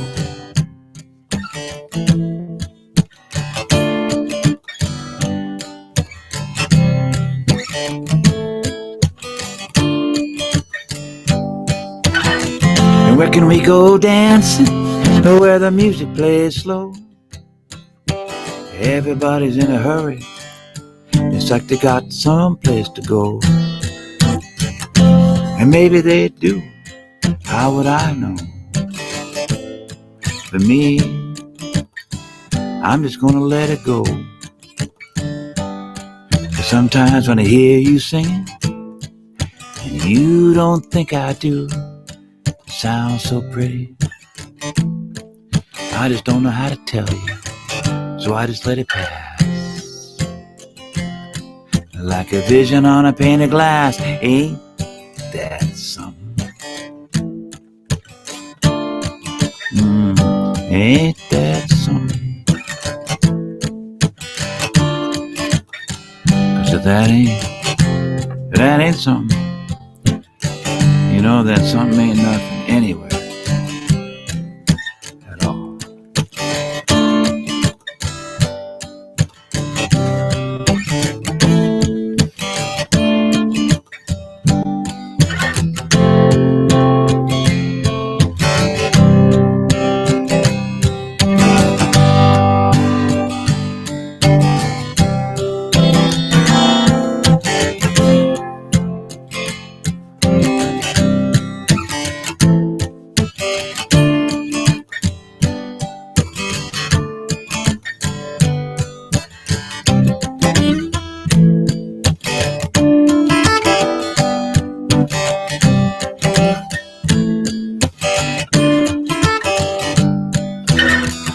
If that ain't something, something ain't nothing. Something ain't nothing at all. You know that's not right.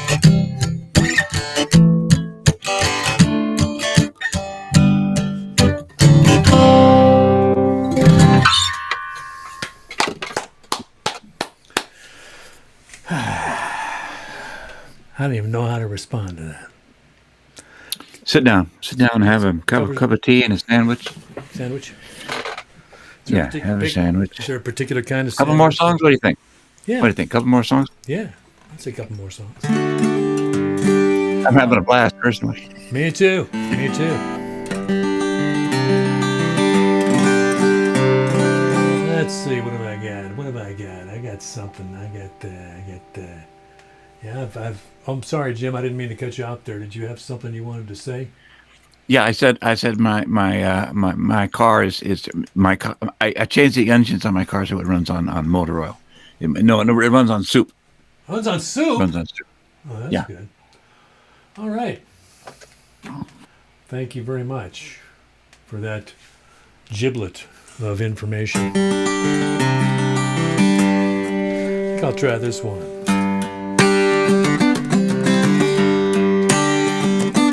Something in that last song of Jim's.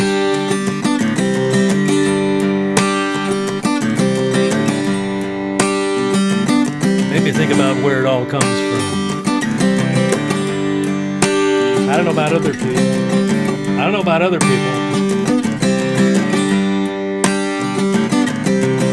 Starts in my notebook. A haven for the waiting. It's a short candle for the night blind. Something there on the other side. A blue horse on a banker's bride. It takes you when you're looking away. Takes the place of a sunny day. A winter wind up the leg of your pants. A swirl of snow on the curbside dance. Language of the bone beneath the skin. A way of looking at the day you find you.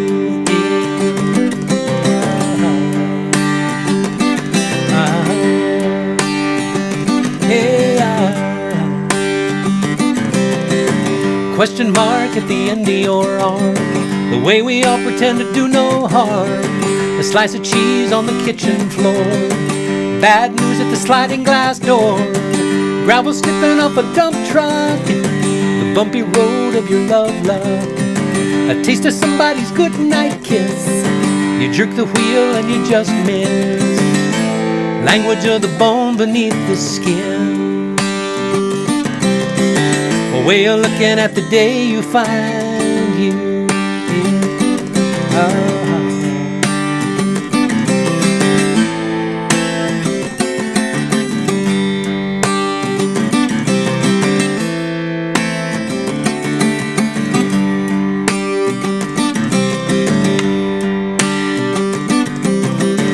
Tax day at 11 p.m. Realizing it's us, not them. Something sinister you ate last week. The way you've settled into being a freak. It takes you when you're looking away. Takes the place of a sunny day. A winter wind up the leg of your pants. A swirl of snow on the curbside dance. Language of the bone beneath the skin. way you're looking at the day you find you here.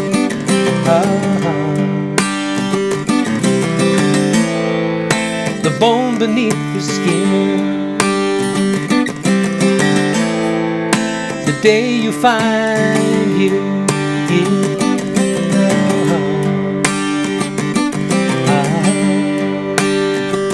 Hey,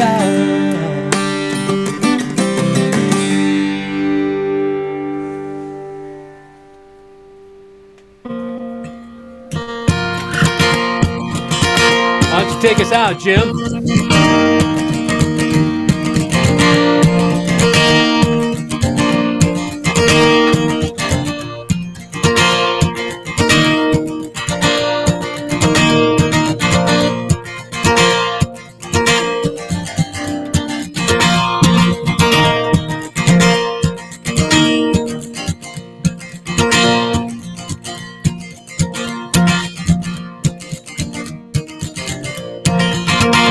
It was pretty near cold, it was 18 degrees.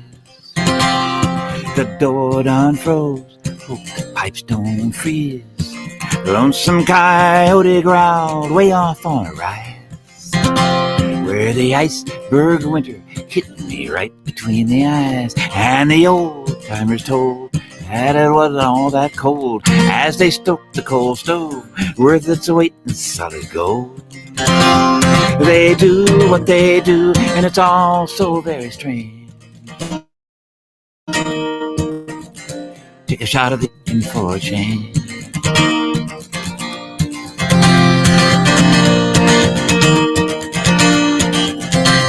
The cannibal troop ships docked up real slow to the longshore dock that belonged to Brother Joe. Out in the fat black limousine, the banker and the toad made plans for the future as they watched the ships unload. And the watchtower spies with their telescopic eyes made sure everything was legal so no one would get wise. They do what they do, and it's all so very strange.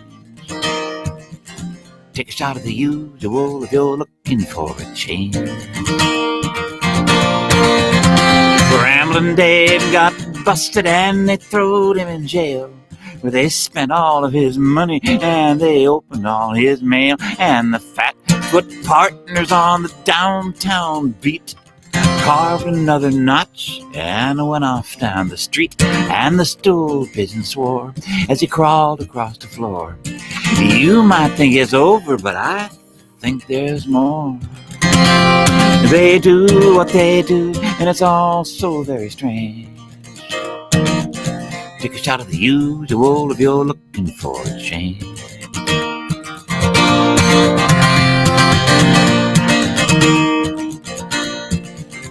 In the lobotomy factory on the midnight shift, there sat Sylvia by the dead weight lift, staring holes through the plaster of the company walls, while all the old vultures made up stories in the hall. And the roll caller came, calling everyone by name, rearranging faces till they all turned out the same.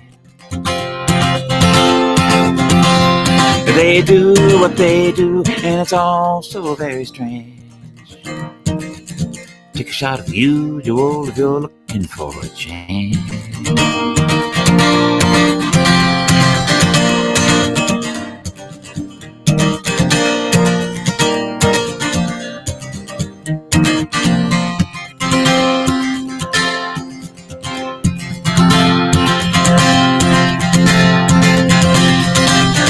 Blanche and Rita, very frightened for their lives, watched Matt the up and coming practice throwing knives at a sullen-eyed motorcycle heavy with a beard who rolled over sideways and then just disappeared. And the radio moaned like a dog without no bone as a slow smoke rose around the no smoking zone. They do what they do, and it's all so very strange. Take a shot of the usual if you're looking for a change.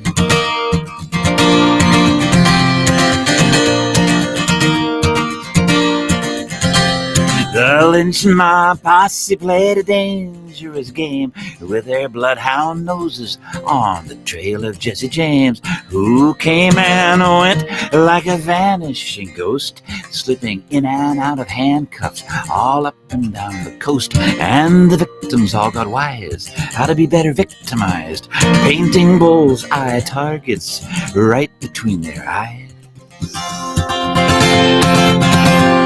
They do what they do, and it's all so very strange.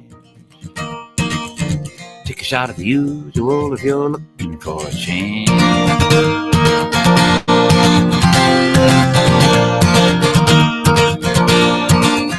In the family reunion hall where hangs the family creed, no one said a word and no one disagreed. And the mother and the father with the baby in their arms saw only what they wanted to see, so they would not be alarmed. And the time ran dry at the 12 o'clock high.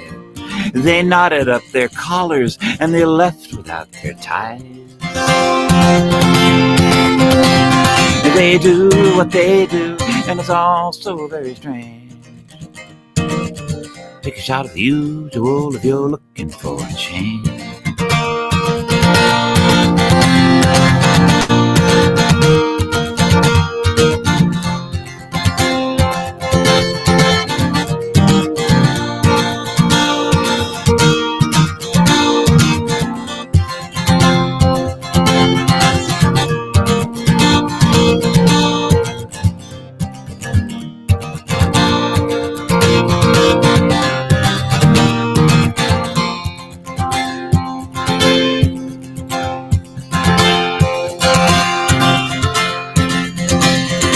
Lonesome hobo felt his feet began to drag through the freight yard dust where he collected paper bags. He thought about himself like a dog without a tail as he bed down in the cinders, put his head up on the rail. And the 409, way behind time, never knew a thing until they read the headline. They do what they do, and it's all so very strange. Take a shot at the usual if you're looking for a change. Yes, they do what they do, and it's all so very strange. Take a shot at the usual if you're looking for a change.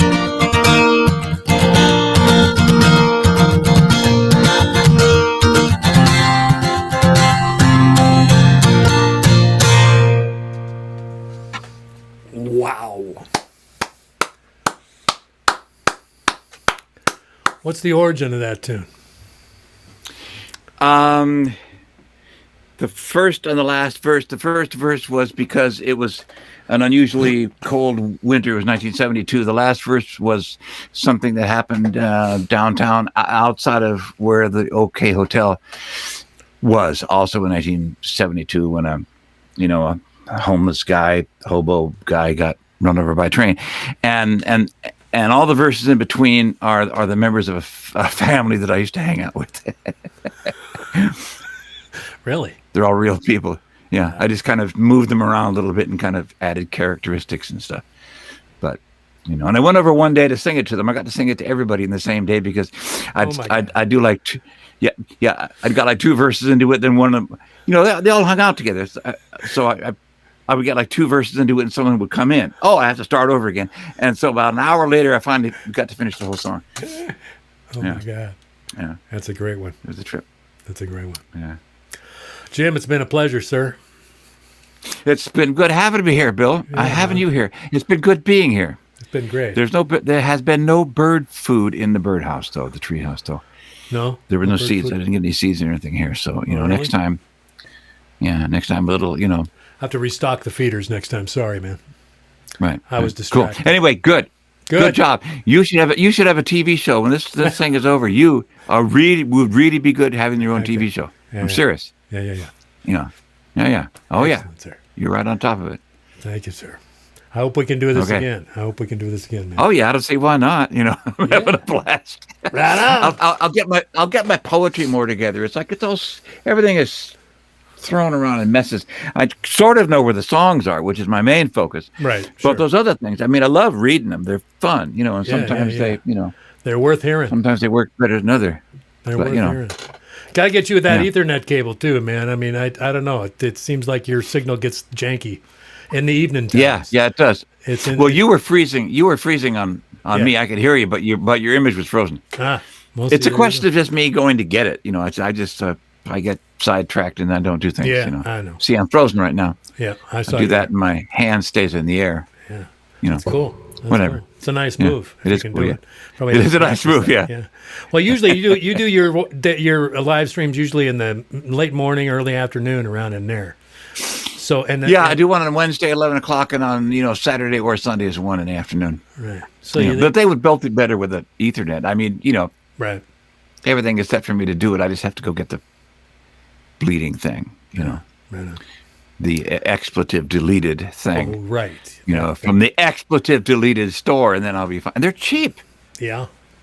It's cheaper than oatmeal. Cheaper than oatmeal. Trust me, I know. Trust me, I know how much oatmeal costs. And there aren't that many things that are cheaper than oatmeal anymore. But some of these wires and stuff like that we used to rely on for so much, now it's like they're nothing. They're just not. They're cheaper than oatmeal, yeah. And you can't eat them for breakfast though. That's and true. You can't run signals to your oatmeal.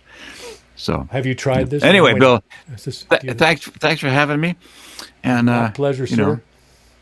Say hello to whoever it is that that you talk to. I'm going to do that. Right. I'm going to do that just here in a second. You do the same. I need an ether cable because you're like squirreling all over the place too. All right, man. All right, take care, Jim. Catch you later.